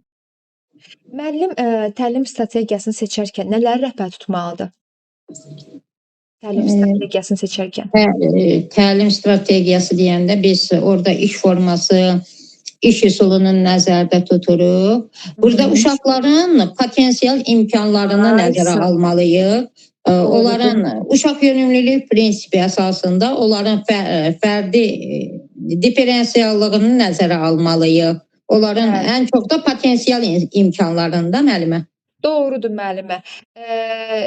Burada əsasən uşağın fərdi xüsusiyyətlərini, maraqlarını, ehtiyaclarını, tələblərini nəzərə almalıydıq. Bir də müəllimə, fərdi iş formasını isə bayaqki sualı bir başqa verirəm. Fərdi iş formasının tətbiqi uşaqlarda hansı metakognitiv bacarıqları formalaşdırır? Metakognitiv bacarıqları nəyə görə verirəm? Çünki bu yeni anlayışda dilimizə yatsın deyənə. Həm də ki, biraz daha geniş məlumat. Burada uşaqlarda özünə inam bacarığı formalaşır. Öz potensial imkanları fərdi işdə üzə çıxır. Sonra müəllimə, onlar yəni təkcə nə işləyirlər, fərdi işləyirlər də öz necə qabiliyyətlərinə deyimmi, imkanlarına güvənirlər, müstəqillik formalaşır. Bir də özlərinə inam, ən çox da özlərinə inam hissi formalaşır da müəllimə. Bəli, müəllimə, doğrudur. Biraz da genişləndirsək. Yəni burada uşaqda öz öyrənmə prosesinə nəzarət formalaşır. Bir də qiymətləndirmə bacarığı, özünü qiymətləndirmə, özünü qiymətləndirmə də var, bəli. Bəli. Özü haqqında bilik, bəli, doğrudur. Sonra dəqiqə görüm. Müəllimə, kollektiv işin məqsədi nə idi? Kollektiv işdə birinci növbədə kommunikativ şeylər inkişaf edir. Sonra özlərinə kollektivdə əməkdaşlıq formalaşır onlarda. Ən çox da bir-birini dinləmə bacarığı inkişaf eləyir kollektiv işdə. Sonra orada uşaqlar pasiv kimi qalır, kölgədə qalırlar o müəllimə demişkən. Ancaq belə aktiv uşaqlar biraz da öndə olurlar. Onlarda ən çox da əməkdaşlıqdır. Ünsiyyət bacarıqları formalaşır. İctimai məsuliyyət doğrudur. Komanda genişlənmiş ünsiyyət formalaşır. Bəli, onlar da formalaşır. Dəqiqə. Başa düşürəm, belə nitqim çox güclü deyil, çox şeyi ifadə eləyə bilmirəm bildiyimi. Nə olacaq Hələ birinci, müəllimə? Özünüz müəllimə birinci dəfədir qoşulmuşam sizin dərsinizə. Hə, olsun, çox yaxşıdır müəllimə. Qəşəng cavab verirsiniz. Əsas odur ki, əl qaldırırsınız, sual verirəm, cavab verirsiniz. Müəllimə, Sağ bir dənə olun. də qəşəng sual verim sizə.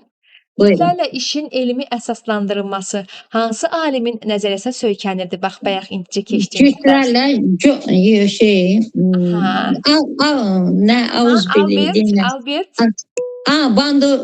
Bandura. Bəli, Albert Bandura. Bandura. Bəli, bəli. Albert Bandura. Müəllimə, onların adlarını yadda saxlayamıram.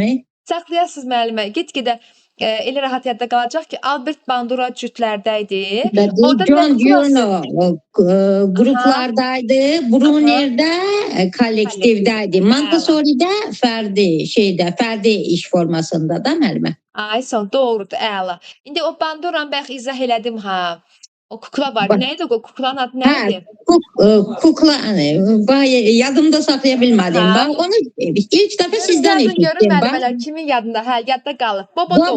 Bobo kuklasıydı. Bəli, Bobo gəlinci, doğrudur. Bobo kuklası. O da bizə göstərdi ki, burada müşahidə idi. Bir də əsas rol model idi. Kopyalama idi. Uşaq kopyalayırdı, müşahidə idi. Canlı rol model oldu. Uşaq bir də nə gördüsə, hansı münasibəti gördüsə, o da onu tətbiq eləyir. Bəli. Elə bir ki, çox maraqlı idi müəllimə. Bəli, çox maraqlı idi. Əslində bu araşdırmanı sizin üçün elədim. Siz müəllimələr üçün ki, sizə də necə deyim, maraq qatsın. Maraqla oxuyasınız da. Çox sağ olun. Mənə çox maraqlı gəldi. Ay, sağ olun. Mən də xoşuma gəldi. Boboda maraqlı gəldi. Çünki maraqlı eksperimentdir. Bu bizim üçün faydalıdır. Əslində bu eksperiment faydalı. Həm də müsahibə üçün sizə qəşəng geniş məlumatlı cütlərdən söz çıxsa. Bir də həm də burada tərbiyəvi əhəmiyyət də var da müəllimə. Biz deməli uşağa o qədər mehriban davranmalıyıq ki, uşaq da bizdən mehribançılığı öyrənsin. Doğrudur müəllimə. Burada deməli uşaqlar bir-birinə baxaraq öyrənirlər. Biri digərinə model olur da, bir-birinə model. Digərisi təqlid edir. Biri manevr təqlid edir. Waldorf şeydə nəzəriyyəsində də var idi, rol model. Bəli, orada da vardı, amma bu tamam fərqli bir şeydir. Burada amma kukla ilə əlaqədardır. Sırf burada elə rol model verilir. Waldorf tamam fərqlidir. O nəzəriyyəni keçən dəfə elə bilməm siz var yox idiniz keçən dəfə mən sual cavab elədim. Yox, mən birinci dəfədir bu dərsə qoşulmuşam. Keçən dəfə 3 dənəsini izah elədim. Montessori, Waldorf, Emilia. Açar sözdən dedim, sonra sual cavab elədim. Bir də desən test işləmişdi. Yadıma gəlmir. Bilməm işləmişdimi? Bəli. 3-cü eləmişdim deyəsən. Bir də müəllimə, bir dənə də sual verim sizə. Buyurun. Müəllimə, cütlərlə işin məqsədi nə idi? Əsas məqsədi. Orada məqsədi, deməli orada yaxın əməkdaşlıq, ən yaxın əməkdaşlıq inkişaf eləyir. Bir-birini elə bil ki, başa düşmək deyim də, bir-birini anlamaq orada inkişaf eləyir. Bir düşünmə. Mənfi cəhəti də orada konfliktlər baş verə bilər də. Bəli, uşaqda ünsiyyət, birgə düşünmə, həlledici rol, biri amma digərindən yüksək olar da. Necə deyim, orada biri passiv, biri daha aktiv rolda ola bilər orada. Eyni potensialda olan uşaqları cütlərə qoymalıyıq ki, orada çox belə geriləmə olmasın da. Biri qabağa geçsin, biri arkada qalsın, olmasın deyə eyni potensial, gücdə olan uşaqları qoymalıyıq. Bəli. Müəllimə, bir dənə də sual verim sizə, elə nəzərlərlə hamısını verəcəm. Bax, bu qrup işində John Dewey'nin hansı prinsip əsas rol oynayırdı? Adı verilir orada. Aha. John Dewey'nin hansı prinsipi? Aha. Müəllimə, onu yadda saxlayamadım. Öyrənmə fəaliyyətdə baş verir. Öyrənmə fəaliyyətdə baş verir. Siz deyəndən sonra deyirəm, yadımdadır. Siz danışanda qulaq asdım. Öyrənmə fəaliyyətdə baş verir. Bu cütlərlə işlədir də, öyrənmə fəaliyyətdə baş verir. Bəli. John Dewey qruplardadır. John Dewey qruplardadır. Öyrənmə fəaliyyətdə baş verir, əməkdaşlıq olur burada, təcrübə əsasında öyrənmə, tənqidi düşünmə, bir də problem həll etmə buradaydı, qruplardaydı. Bir dənə qaldı bizdə müəllimə o Brunner. Brunnerdən yadınızda qaldı. Brunnerdə kollektivdədir. Ancaq o özləri haqqında qulaq asdım, düzdür, yadda saxlayamadım hamısını. O kollektivdədir, orada kommunikativ bacarıqlardır, əməkdaşlıqdır, ünsiyyətdir. Bir-birə dinləmə də orada var da, dinləmə yox. Bir-birini var orada da. Hə, bir-birini dinləmə. Kəşfiyyat yolu öyrənməkdir. Brunner kəşfiyyat yolu ilə öyrənməkdir. Hə, kəşfiyyat yoluyla dediniz onu da. Kəşfiyyat. Onu da yəqin yavaş-yavaş yadda saxlayasıyıq da müəllimə. Təzə gəlib deyə onları yaxşı bilmirik. Müəllimə, birgə fəaliyyət var orada. Amma dinləmə imkanı qruplar daha çox verilibdir. Əslində hamısı da bir-birini dinləyir dinləməklə. Amma dinləmə daha qabarıq qruplardadır. Amma birgə fəaliyyət, ortaq deyək məqsəd bütün qrupun, o da bizim çox sağ ol Yasəmən müəllimə. O da bizim kollektivdədir. Bir də burada baxaq müəllimə. Bax burada Brunnerə bir də gedək. John Dewey dedi nə oldu? Öyrənmə fəaliyyətdə baş verir. Kollektivdə də kəşfiyyat yolu ilə öyrənmə. Kəşfiyyat sözü görsə Brunnerdədir, öyrənmə görsə John Deweydadır. O birisi Banduranda görsək təqliddir də, bildik müəllimə, müşahidə təqlid. Baxaq, burada da deyir. Müəllimə, mən ona görə sizdən bayaq bu video kaydı istədim ki, onları qeydlər götürək ki, bəlkə yadımızda qalır. Bəli, kaydı göndərəcəm. İndi müəllimələr, elə istəyirsə testi başlayaq, sizlə başlayaq. İlkini sizlə başlayaq. Gəlin oxuyaq. Ekranda mən görmürəm axı. İndi açıram bir dəqiqə ekranı. Yaxşı yadıma salınız. Bəli, müəllimə. Olar bir söz deyim. Metakoqnitivin açıqlaması nədir? Zəhmət olmasa deyərdiniz də. Orada uşağın elə bir öz-özünü dərk eləməsi, necə öz-özünü qiymətləndirməsi, bax belə idi. Əvvəl nə bilirdim, indi nə bilirəm, bax belə özünü qiymətləndirmə kimi gedir. Mən Elə bir ki, söz assosiasiyası kimi də. O söz assosiasiyası klasterdə söz görüyorlar adını. İndi o iş üsullarını keçəcəm sizə daha geniş inşallah. Biz də bunu eləyək. Aha. Belə müəllimələr. Aha. Gəlin biri siz oxuyun müəllimə. Oxuya bilirsinizmi oradan? Görsənirmi? Oxuyuram ancaq biraz açıq eləyəm. Biraz çətin oxuyacağım da, tez-tez oxuyamayacağım. Olsun müəllimə, oxuyun. Deməli, yenilənmiş qəbul tipli test imtahanları. Məktəbə qədər təlimdə cütlərlə iş formasının tətbiqi zamanı Vygotsky'nin yaxın inkişaf zonası nəzəriyyəsinin mahiyyəti ən dəqiq ifadə edən müddəa hansıdır? Uşağın tapşırığı, uşağın tapşırığı tək başına icra edərək daxili motivasiyasını yüksəltmək, necə uşağın tapşırığı tək başına icra edərək motivasiyasını yüksəltmək, bu deyil. Uşağın daha bacarıqlı həm yaşıdının müvəqqəti dəstəyi ilə potensial səviyyəsinə çatması, o birisiləri də oxuyum, sonra qərar verək.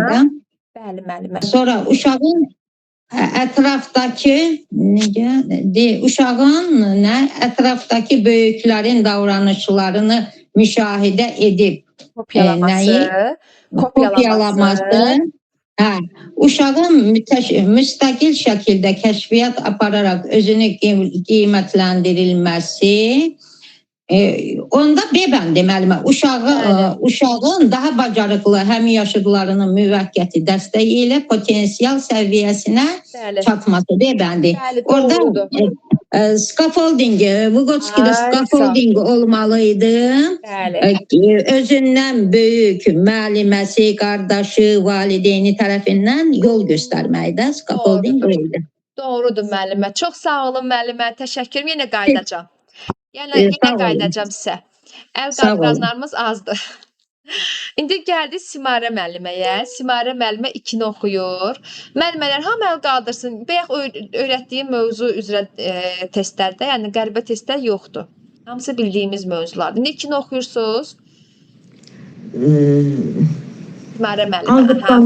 Albert Banduranın Bobo gəlinciyi eksperimentini məktəbə qədər təlimdə cütlərlə və qruplarla iş zamanı tətbiq olunan əsas Gözüm yaxşı görmür. Hə, əsas ideyası nədir? Bu nəzəriyyə var, Albert Bandura, Albert Bandura. O əslində cütlərlə, qruplarla da bizə amma harda verilibdi Bandura? Cütlərdə verilib. Yəni cütlər götürürsə, sadəcə özüm belə salmışam ki, daha geniş məlumatınız olsun. Aha. Uşaqlar bilikləri yalnız mühitdəki materiallara toxunaraq kəşf edirlər. Yox, bu düz deyil.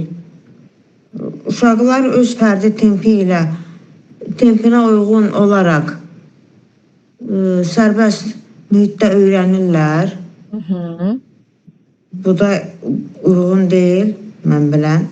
Uşaqlar sonra tapşırıqları yalnız mükafatlandırdığı halda düzgün icra edirlər. Yox, bu da düz deyil. Uşaqlar həm yaşıdığın və böyüklərin davranışlarını müşahidə edərək kopyalayırlar. Bu müəllimə qruplarla işdə idi. Cütlərdə idi Bandura. Duyu qruplardaydı. Brunerdə kollektivdə idi. Aha. Hə, müşahidə edərək müəllimə, düzdür, müşahidə edərək. Uşaqlar sonra qrup işində liderlik funksiyasını öz üzərlərinə götürürlər. Bu qruplarla işlədi müəllimə. Amma bu D variantı olacaq müəllimə. Bəli, liderliyi görüb çaşmırsınız. Müşahidə edərək. Variant bu olacaq. Yaxud gəlinciyi vururdu bir nəfər. O da ona baxıb, o bir uşaqlar ona baxıb eləyirdi. Hərəkətləri təkrarlayırdılar. O hansı tərzdə eləyirdi, o da onu təkrarlayırdı. Müəllimə, Bobo gəlinci sizə qəbulda birdən adı düşməsə belə, eləcə Banduranın eksperimenti və ya Bandura adı gəlsə, gözünüzün qabağında Bobo olacaq. Bobo da elə dedik, orada müşahidə idi, təqlid idi. Təkrarlamaqdır, təqliddir. Bəli. Yəni o sizin gözünüzün qabağında Bobo yadınıza gələcək. Banduranı eşidən kim? Bobo. Aha. Sağ olun müəllimə. Yenə sizə qayıdacağam. Görən də əl qaldıranlarımızdan kimlər var? Samsungov. Müəllimə oxudum. Oxuduz. Minarə müəllimə oxudu mu? Oxudu deyən. Deyil müəllimə. Bəli, müəllimə oxuyum 3-cünü. Aha, oxuyun müəllimə. 3-cünü də oxuyun siz. Tərbiyəçi müəllimin dərsin əsas hissəsində uşaqlara 3-4 nəfərlik kiçik komandalarla rol bölgüsü aparmaq tapşırılır. Lakin fəal uşaq dəqiq uşağın əvəzinə bütün işi görür. Müəllim bu riski neytrallaşdırmaq üçün ilk növbədə nə etməlidir? A variantı. Fəal uşaq qrupdan çıxarıb fərdi işə keçirməlidir. B variantı. Zəif uşağa hazır cavabları verib təqdim etməsini istəməlidir. C variantı. Qrup daxilində fərdi rolları dəqiq bölməli və izləməlidir. D variantı. Qrup işini dərhal ləğv edib kollektiv fəaliyyətə keçməlidir. E variantı. Bütün qrupu cəzalandıraraq tapşırığı yerinə getirməlidir. Başlatmalıdır. Bu da cavab C variantıdır müəllimə. Aha, doğrudur müəllimə. C variantıdır. 4-ü də oxuyum, yoxsa başqası oxusun? Oxuyun, 4 də oxuyun. Çünki bu asaddır. Bəli. Maria Montessori'nin mənə bunu özüm etməyə kömək etdi prinsipinin forması və idraki bacarıqla birbaşa üst-üstə düşür. Fərdi iş, qruplarla iş, kollektiv iş, cütlərlə iş. Burada fərdi işdir, özünü tənzimləmə və daxili motivasiya. Bəli, doğrudur müəllimə. Çox təşəkkür edirəm. Sonra kim gəlir? Sağ olun. Sağ olun müəllimə. Süsanə müəllimə oxudu, oxumadı? Süsanə müəllimə. Axşamınız xeyir müəllimə, xeyir oxumamışsınız. Axşamınız xeyir müəllimə. 5 oxuyursunuz, Süsanə müəllimə. Hər nəzərdən biraz salmışam ki, göz yaddaşında qalsın. Amma yəni bu, məsələn, mən başqa müəllimənin dərsinə qoşulmuşam. Siz bəlkə də məni tanıyarsınız. Siz də mənim qrupla olmuşsunuz. Mən bu nəzəriyyəçidən, bu alimdən bilmirəm də, dəqiq deyə bilmirəm ki, oxumuşam bundan. Bizim təzə iş formamızın içərisindədir. Onda sizə qoşularıq nə vaxtsa. Oxuyarıq, qulaq asarıq. Neçəni oxuyacam mən? 5 oxuyasın mən. Amma bayaq mən izah elədim. Bu kompüter sönməsi. Mən baxmamışam. İndi bax, qoşuldum bu dərsə. John Dew'nun Learning buyurduğu, mən bunu indi birinci səfərdir. Təcrübə vasitəsilə öyrənmə konsepsiyası aşağıdakı hansı situasiyada daha qabarıq özünü göstərir? Uşağın müəllimin mühazirəsini səs küysüz dinlənməsində, uşağın iş vərəqində fərdi şəkildə fiqurlar rəqləməsində, uşaqların sərbəst şəkildə kitab səhifələrini çevirməsində, müəllimin uşaqlara hazır nağıl süjetin danışmasında, müəllim uşaqlara hazır nağılın danışmasında, uşaqların qrup halında market hazırlama problemini həll etməsində. Qrup, bəli. Qrup halında. Yəqin ki, bu biraz qulaqsımışam, qrup olar da, yəqin ki bu. Bəli, bəli. Y variantı doğrudur müəllimə. Çox sağ ol, əla. Gəlin siz altını da oxuyun. Mən? Hə, bir dənə altıya da baxın görün biləsiniz. Brunner dedi, Brunner. Bunun adını oxuyun. Jerome Brunner'in kəşfiyyat yolu ilə öyrənmə, kəşfiyyat yolu ilə öyrənmə discovery nəzəriyyəsinə görə fasilitator müəllim qrup işində necə rəftar etməlidir? Doğru cavab dərhal lövhədə yazmalıdır. Yəqin ki, bu ola bilməz də. Uşaqlara suallar verərək nəticəni özlərini kəşf etməsinə şərait yaratmalıdır.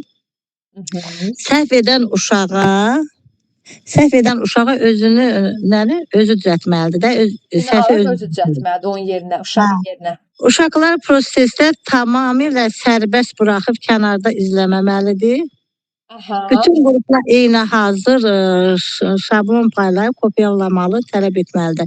Deyirsiniz müəllimə, bu düşəcək də eləmi bu nəzəriyyəçidə? Bunu mən heç bilmirəm demək olar. Uşaqlara suallar verir. Burada məsələn bu cavablarda nəyə görə fikirləşirəm ki, ola bilər ki, yəqin ki, onlar uşaqlara cavab verərək, uşaqlara, suallara cavab nəticəsində özləri kəşf etməsinə şərait yaradar. Bəli. Kəşfiyyat yolu ilə öyrənmə, görürsüz adı elədir. Burada açarsınız kimi kəşf etməsi şərait yaradar. Bu həm öyrətmədir, həm öyrədir, həm də seçirsiniz. Həm işləyirsəm seçirsiniz də, yəni öyrənmə məqsəd daşıyır. Montessori'dir, nə bilim, Piaget'dir, Vygotsky'dir, bunları Waldorf'dur, bunları yaxşı bilirəm, amma bunu heç... Yəni bu qədər bilməyiz yetəridir. Çox geniş verməyib orada, bizə geniş. Amma yəqin ki, uca geniş verəcək. Bu gəlinci zadı genişlənəcək yəqin ki. Amma hələ ki bu qədər. Siz ödənişli dərslər edirsiniz də, qoşulmaq olar? Eləyirəm müəllimə. Hələ avqust qrupunu açacağam. İyul qrupu deyilir, iyul qrupları. Sizin adınızı eşidən kimi tanıdım da, bir qrup qoşulmuşuq Şəhanə müəllimə. Elə? Çox sevindim. Kütah İbrahimov, videolarda var məndə. Bəli, bəli. Çox qəşəng cavablar verirdiniz. Testləri qəşəng eləyirdiniz. Savadlı müəllimə idin. Sağ olun. Çox sağ olun müəllimə. Təşəkkür edirəm. İndi gəldik kimə? Könül Əliyeva. Könül müəlliməyə gəldik.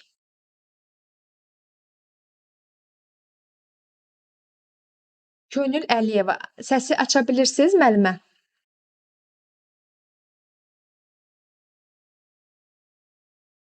Onda gəlin beləyək müəllimələr. Axşamınız xeyir müəllim. Üzrlü sayəsində aça bilmədim. Yaşdılar. Yedin işləyirsiniz müəllimə? Bəli. 7. Nükleer həmyaşıddan öyrənməli modelin cildlərlə işdə tətbiqini əsas fəlsəfəsi nədir? Müəllim, sözün düzü o müəllimə deyən kimi biraz mənə da çətin gəldi. Müəllimin bütün təlim yükünü öz üzərinə götürməsi. Həmyaşıddan öyrənmə. Həmyaşıddan öyrənmə modeli. Başa düşdüm biraz. Müəllim bütün təlim yükünü öz üzərinə götürməsi bu yanlışdır. Zəif uşağı fəal uşaqdan tam asılı vəziyyətdə düşməsi yox. Bu da yanlışdır. Uşaqların bir-biri ilə rəqabət apararaq tək başına öyrənməsi, uşaqların bir-birinə qarşılıqlı əlaqədə həm öyrənən, həm də öyrədən rolunda olması, yalnız eyni bilik səviyyəli uşaqların bir masa arxasında oturması. Müəllim, D variantı. Bəli, müəllimə. B variantıdır. Gəlin 8-ə də baxaq. Görürsüz müəllimlər, çətin deyil. Yeni olsa belə çətin deyil. Bütün nə ki o dərsimiz var, 11 səhifə deyən, hamısını bura daxilləmişəm. Əvvəlki məlumatdan indiki. Qoy testi oxumamışdan əvvəl deyim. Bu PDF-i bizə göndərərsiniz. Göndərmişəm müəllimə. Sağ olun. Göndərmişəm, dərsi göndərmişəm. Bax, bunu göndərmişəm sizə. Bu var. Müəllimə həqiqətən də bu məqsədlərdən bu Montessori'dən, Waldorf'dan bu hasaddır. Bəli.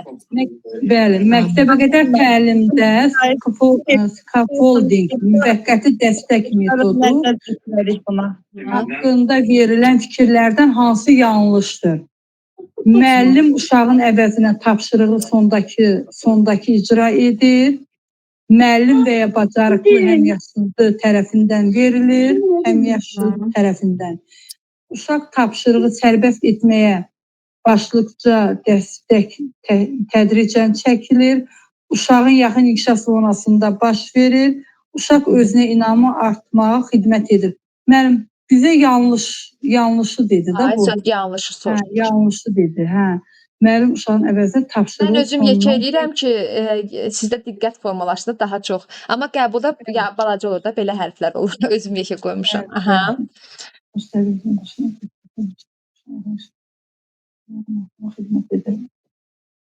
Müəllim A variantıdır. Müəllim uşağın əvəzinə tapşırığı Bəli, bəli. Çünki müəllim uşağın əvəzinə etməməlidir. Sadəcə istiqamət verə bilər, nəsə scaffolding eləyə bilər, amma uşaq axırda sərbəst, yəni köməksiz də artıq o fəaliyyəti yerinə yetirməlidir. Onlar dilində oxuyun. 9-da oxuyun müəllimə. Çox sağ olun. Yoxsa müəllimlər az ayağa qaldırıbdılar. Sağ olun müəllimə. Mən biraz motivasiya verdiniz. Allah canınızı sağ eləsin. Siz də tapdıq, ünlandım. 1-3 yaş körpələr qrupunda təlimin təşkili zamanı hansı iş formasının tətbiqi metodik baxımdan uyğun deyil və uyğun olmayan soruşur. Ay, sağ olun. Hansı iş formasının tətbiqi metodik baxımdan uyğun deyil. Fərdi iş, kollektiv iş, cütlərlə iş, yarım qruplarla iş, Y variantı bütün iş formaları uyğundur. Müəllim, mən burada 1-3 yaş körpələr cütlərlə götürərdim. Cütlər yoxdur, doğrudur. Cütlər yoxdur, yarım qruplarla var. Doğrudur müəllimə. Çox sağ olun, təşəkkür edirəm. Yenə qayıdacağam sizə. Əlləri aşağı saldırmayın, qalsın növbə qayıdım. Gəlirəm Samsungov profilinə. Onu oxuyursunuz müəllimə. Müəllim məşğələ zamanı bir dəqiqə bütün qrupa bahar gəldi mövzusunda böyük divar qəzeti hazırlayır. Bu fəaliyyətdə baş verə biləcək əsas risk nədir? Uşaqların müstəqil düşünmə bacarığını tamamilə itməsi, güclər arasında asıllığın yaranması, müəllimin fasilitatorluq rolunu itirməsi, uşaqların yalnız fərdi və o birisi nədir müəllimə? Fərdi iş etməsi,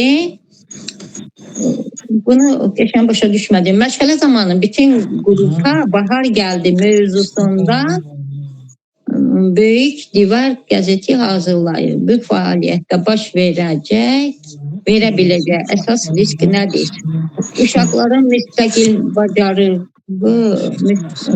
müstəqil düşünmə bacarığının tamamilə itməsi, güclər arasında asıllığın yaranması, müəllimin fasilitatorluğunun etməsi, uşaqların yalnız böyük risk. Müəllimə, düzünü desəm tapanmıram, qoy biraz fikirləşim. Uşaqların müstəqil düşünmə bacarığının, belə bütün qrupa verirsə, orada müstəqil, mən deyim müəllimə.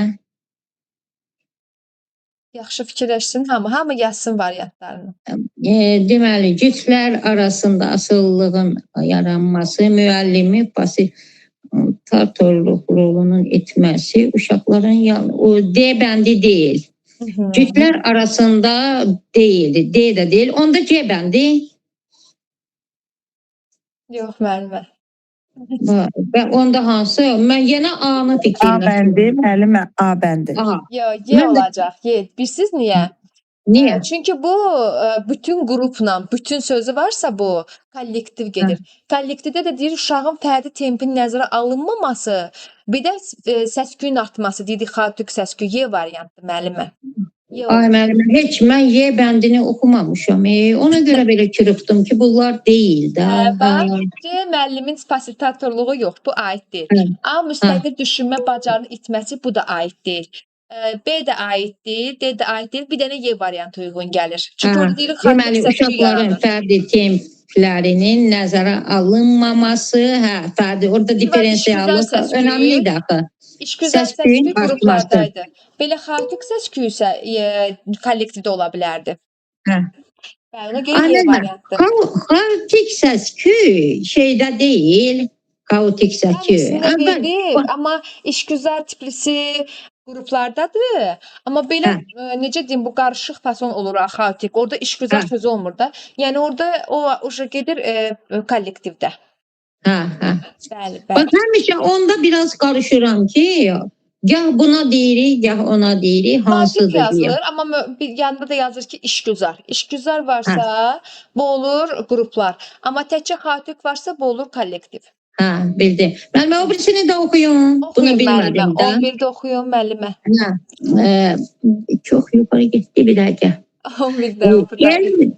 Elm tədqiqatda və metodik məqalədə hipotezin əsas funksiyası nədir? Bayaq hipotez demişdim, izah eləmişdim. Tədqiqatın yekun elmi nəticəsini dəqiq elan etmək, tədqiqatın gedişatını yönləndirən sınaqdan keçirilməli olan elmi fərziyyələr irəli sürmək elə bu olacaq. Yalnız keçmiş alimlərin teoriyalarını təkrarlamaq, təlimin illik hesabat. Elə odur müəllimə, B bəndi. Bəli. Direkt sınaqdan keçirilir elmi fərziyyə. Fərziyyə nə idi? Hipotetik düşünmə var idi, fərziyyə. O fərziyyələrlə düşünür də, elə yadda saxlamışam. Bəli, fərziyyələrlə, özü üçün fərziyyələr qurur, belə deyək də. Bəli, doğrudur, B variantı. Çox təşəkkürəm müəllimə, qəşəng. Sağ olun, çox sağ olun. Siz sağ olun müəllimə. Burada bir də müəlliməmiz var, heç iştirak eləməyibdi. Gügü yazılıb, Gügü Rayray. Müəllimə, mən də oxumamışam. Salam, axşamınız xeyir. Siz də oxumamısınız? Minarə Əmrahova, elə müəllimə? Bəli. Onda bu Rayray Gügü oxusun, sonra siz oxuyun. Olur. Müəllimə, bu profil səsi açsın. Axşamınız xeyir müəllimə. Axşamınız xeyir müəllimə. Açdınız səsi? Bəli. 12-ni işləyəsiniz, 12 sizdədir. Uşağın fərdi inkişaf dinamikasını, real bilik səviyyəsini və özünü tənzimləmə bacarığını diqqətlə qiymətləndirmək üçün ən əlverişli iş forması hansıdır? Fərdi. Ay, sağ olun. Doğrudur. Doğrudur. Fərdi işdən 10-a keçək. Cütlərlə iş zamanı bir uşağın davamlı olaraq digərinin fikrini təkrarlaması və öz təşəbbüsünü göstərməməsi hansı riski göstərir? Dominantlıq və asılılıq riskini, kütləvi, sosial... Elə A variantı müəllimə. Doğrudur müəllimə. Elə bu sözü görmüşsünüz orada. A variantı. Bəli. Elə asılılıq görən kimi yadıma düşdü. Doğrudur. Müəllimə, olar bir söz deyim. Bu testi oxuyanda o oxuyan müəllimə cavabı bilməsə onda altdan yazaq da, yoxsa adamın diqqəti dağılır, altdan yazırlar. Bilməyəndə altdan cavabları biz yazaq da, olar elə. Heç mən cavabları görmədim müəllimə. Yox, cavab baxmır ki müəllimə, hər öz fikrini yazır. Bilinmir axı düzdürmü, səhvdimi, o bilinmir. Hər öz fikrini yazır. Amma sizdə yazmaz müəllimələr. Mən istəyirəm, mən oxuyanda yazmasınlar, ona görə deyirəm. Yaxşı müəllimə. Çox sağ olun. Siz sağ olun müəllimə. İndi bir dənə sizə çətin verim. Müəllimə səsi bağlamayın. Ray profili. Bir dəqiqə sizə bir dənə başqa test verim. Səbinə müəllimə, bəli. Hə, Səbinə müəllimə. Aha. Banduranı işləyək görəm 22-ni. Banduranın sosial learning, yəni sosial öyrənmə nəzəriyyəsində model olma nə deməkdir? Uşağın gildən və plastirindən fiqurların düzəltməsi, müəllimin uşağa fərdi iş vərəqi paylaması, uşağın mühitdəki digər fərdlərin davranışını izləyərək mənimsəməsi, uşağın yaxın inkişaf zonasında tək başına çalışması, qrup işində uşağın aparıcı rola çevrilməsi. Model, sosial öyrənmə. C variantı ola bilər müəllimə? Nəyə görə müəllimə C-ni seçdiniz? Digər fərdlərin davranışını izləyərək mənimsəməsi. Yəni biri başqasına rol model ola bilər, elə düşündüm. Bu biz hansı oyuncaq idi? Hansı oyuncaq idi? Onu heç kim yadından çıxartmasın. Necə? Hansı gəlinci idi orada? Gəlincik. Adı nə idi? Unuttum. Bobo gəlincikdir də, Bobo. Hə, Bobo. Bobodol. Bobodo, Bobodol hə. orada model. Bax model olma bax o Bobodoldan gəlir. Model Aha, olma verilibdi. Bobodol nəyə görə sizə izah eləmişəm? Çünki orada model sözü var. Varsa Bobodoldan gəlir. Yəni onu biləsiniz təmiz. Doğrudur müəllimə. Digərini izah deməli uşaq mühitdəki digər fərdlərin davranışını izləyərək mənimsəməsi, digərinə baxır rol model olur da. Doğrudur. C variantı müəllimə. Bəli. Aha. Bir də mən 24-də deyim mənə indi 24-də işləyin. Qrup işində sosial tənbəllik effekti nə zaman ortaya çıxır? Uşaq fərdi tapşırıq vaxtında bitirmədikdə, qrup daxilində fərdi cavabdehlik olmadıqda və uşaq onsuz da başqası edəcək düşündükdə, məncə də bu olar. Türklərlə işdə müəllimin müdaxilə etmədikdə, kollektiv işdə səs-küy çox olduqda, uşaq montasiyeri materialı ilə tək işlədikdə. Sosial tənbəllik işləyirsə niyə tənbəllik olsun ki? Yəqin ki, bir variantı. Yəni biri düşünür ki, o eləmirsə, mən də eləmirəm. Doğrudur müəllimə. Çox təşəkkür edirəm müəllimə. Çox sağ olun. Siz sağ olun müəllimə. Minarə müəlliməyə gəldik. Minarə müəlliməyə də biraz Bəli, müəllimə səncə oxuyuram. Bu baxın görüm. Aha, gəlin bu 26-nı oxuyun görək. Maraqlı. Rəsm dərsində uşaq yanındakı dostunun fırçasını tutmaq qaydasını izləyir və eyni ilə təkrar edir. Bu durum hansı nəzəriyyə və iş formasının seçməsidir? Bandura sosial öyrənmə nəzəriyyəsi cütlərlə iş, Montessori fərdi iş, Brunner kəşfiyyat qruplara iş, Diyona kollektiv iş və Kodski fərdi iş. Uşaq yanındakı dostunun fırçasını tutmaq qaydasını izləyir və təkrar edir. Bu hansı nəzəriyyə və iş formasına aiddir? Burada sosial öyrənmə nəzəriyyəsi cütlərlə iş müəllim A bəndi. Niyə müəllimə? Orada mən nə demişdim bayaq? Onlar müəllimə demək. İzaha qulaq asmamışam, müəllimə sonradan qoşuldum mən. Hə. Bax, bilirsiniz nə idi orada? Bir-birini izləyirdilər, bir-birinə rol model olurdular. Məsələn, bu dostunun fırça tutmasına baxır, ondan öyrənib təkrar eləyir. Rol model. Orada deyib Bobo gəlinci. Bobo gəlinci o buradaydı, Banduradaydı. Bu Bandura Bobo gəlinci. Bəli, A variantıdır. Bir cütlərdədir. Həm burada açar sözkün verib yanında oturur dostunun, 2 nəfərdən söhbət getir də. Həm də ki, bu ümumi bu situasiyanı bayaq izah eləmişdim. Ki, belə bir şey Banduradadır. Bir dənə də sizə sual verirəm. Gəlin bu 29-da oxuyun. Jean Piaget'in egosentrik təfəkkür mərhələsində olan 3-4 yaşlı uşaq cütlərlə işdə hansı hansı çətinliklə qarşılaşırlar? İş formasına Fərdi aid olduğuna görə qoymuşam ha müəllimələr Jan Piaget-ni. Amma düz izah eləmişəm sizə. Aha. Fərdi iş vərəqəsində vərəqini kəsməkdə, müəllimin sözünü dinləməkdə, fırçanı doğru tutmaqda, başqasının mövqeyini qəbul etməkdə və resursu paylamaqda, qaydaları vizual görməkdə.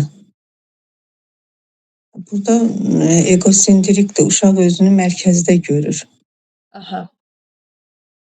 Mərkəzdə görür,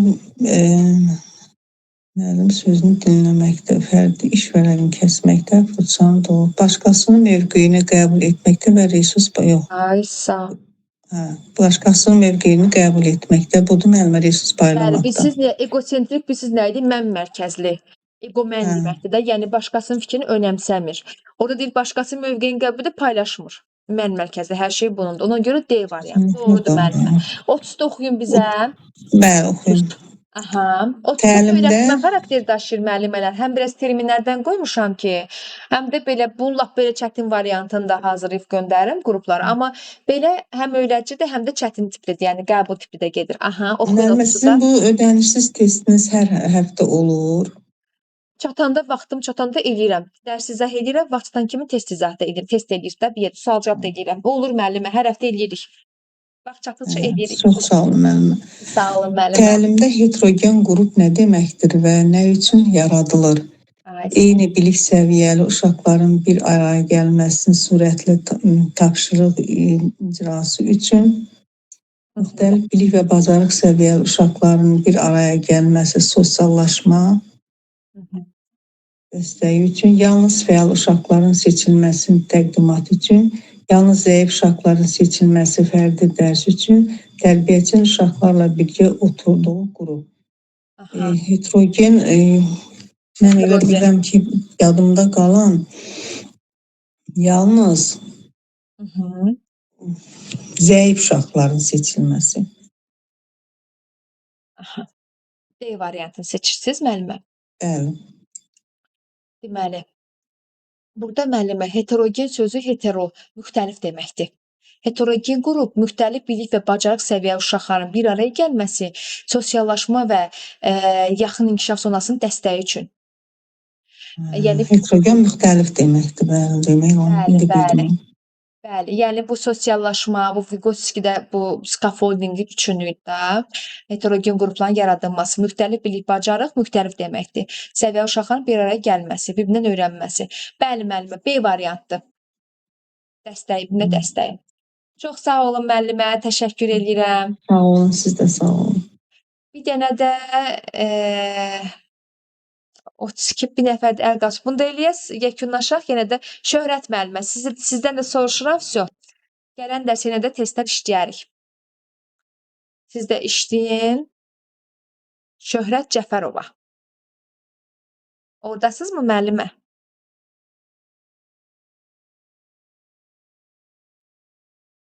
Yoxdur deyən müəllimə. Yaxşı, 32-ni belə oxuyaq. Fərdi iş zamanı uşağın öz işini qiymətləndirilməsi və mən harada səhv etdim sualını özü verməsi hansı bacarıqdır? Bayaq müəllimələr soruşurdu ki, Metakognitiv bacarıq. Bəli. Bayaq soruşurdu müəllimlər, metakognitiv bacarıq özünü tənzimləmə, bax budur. Belə suallar da salıram ki, göz yaddaşıdır. Elə müəllimə var oxuyur, amma tam diqqət eləmir. Amma testlərdə salanda diqqət eləyir, yadında qalır. Testlə də yadda qalma olur. Doğrudur müəllimələr.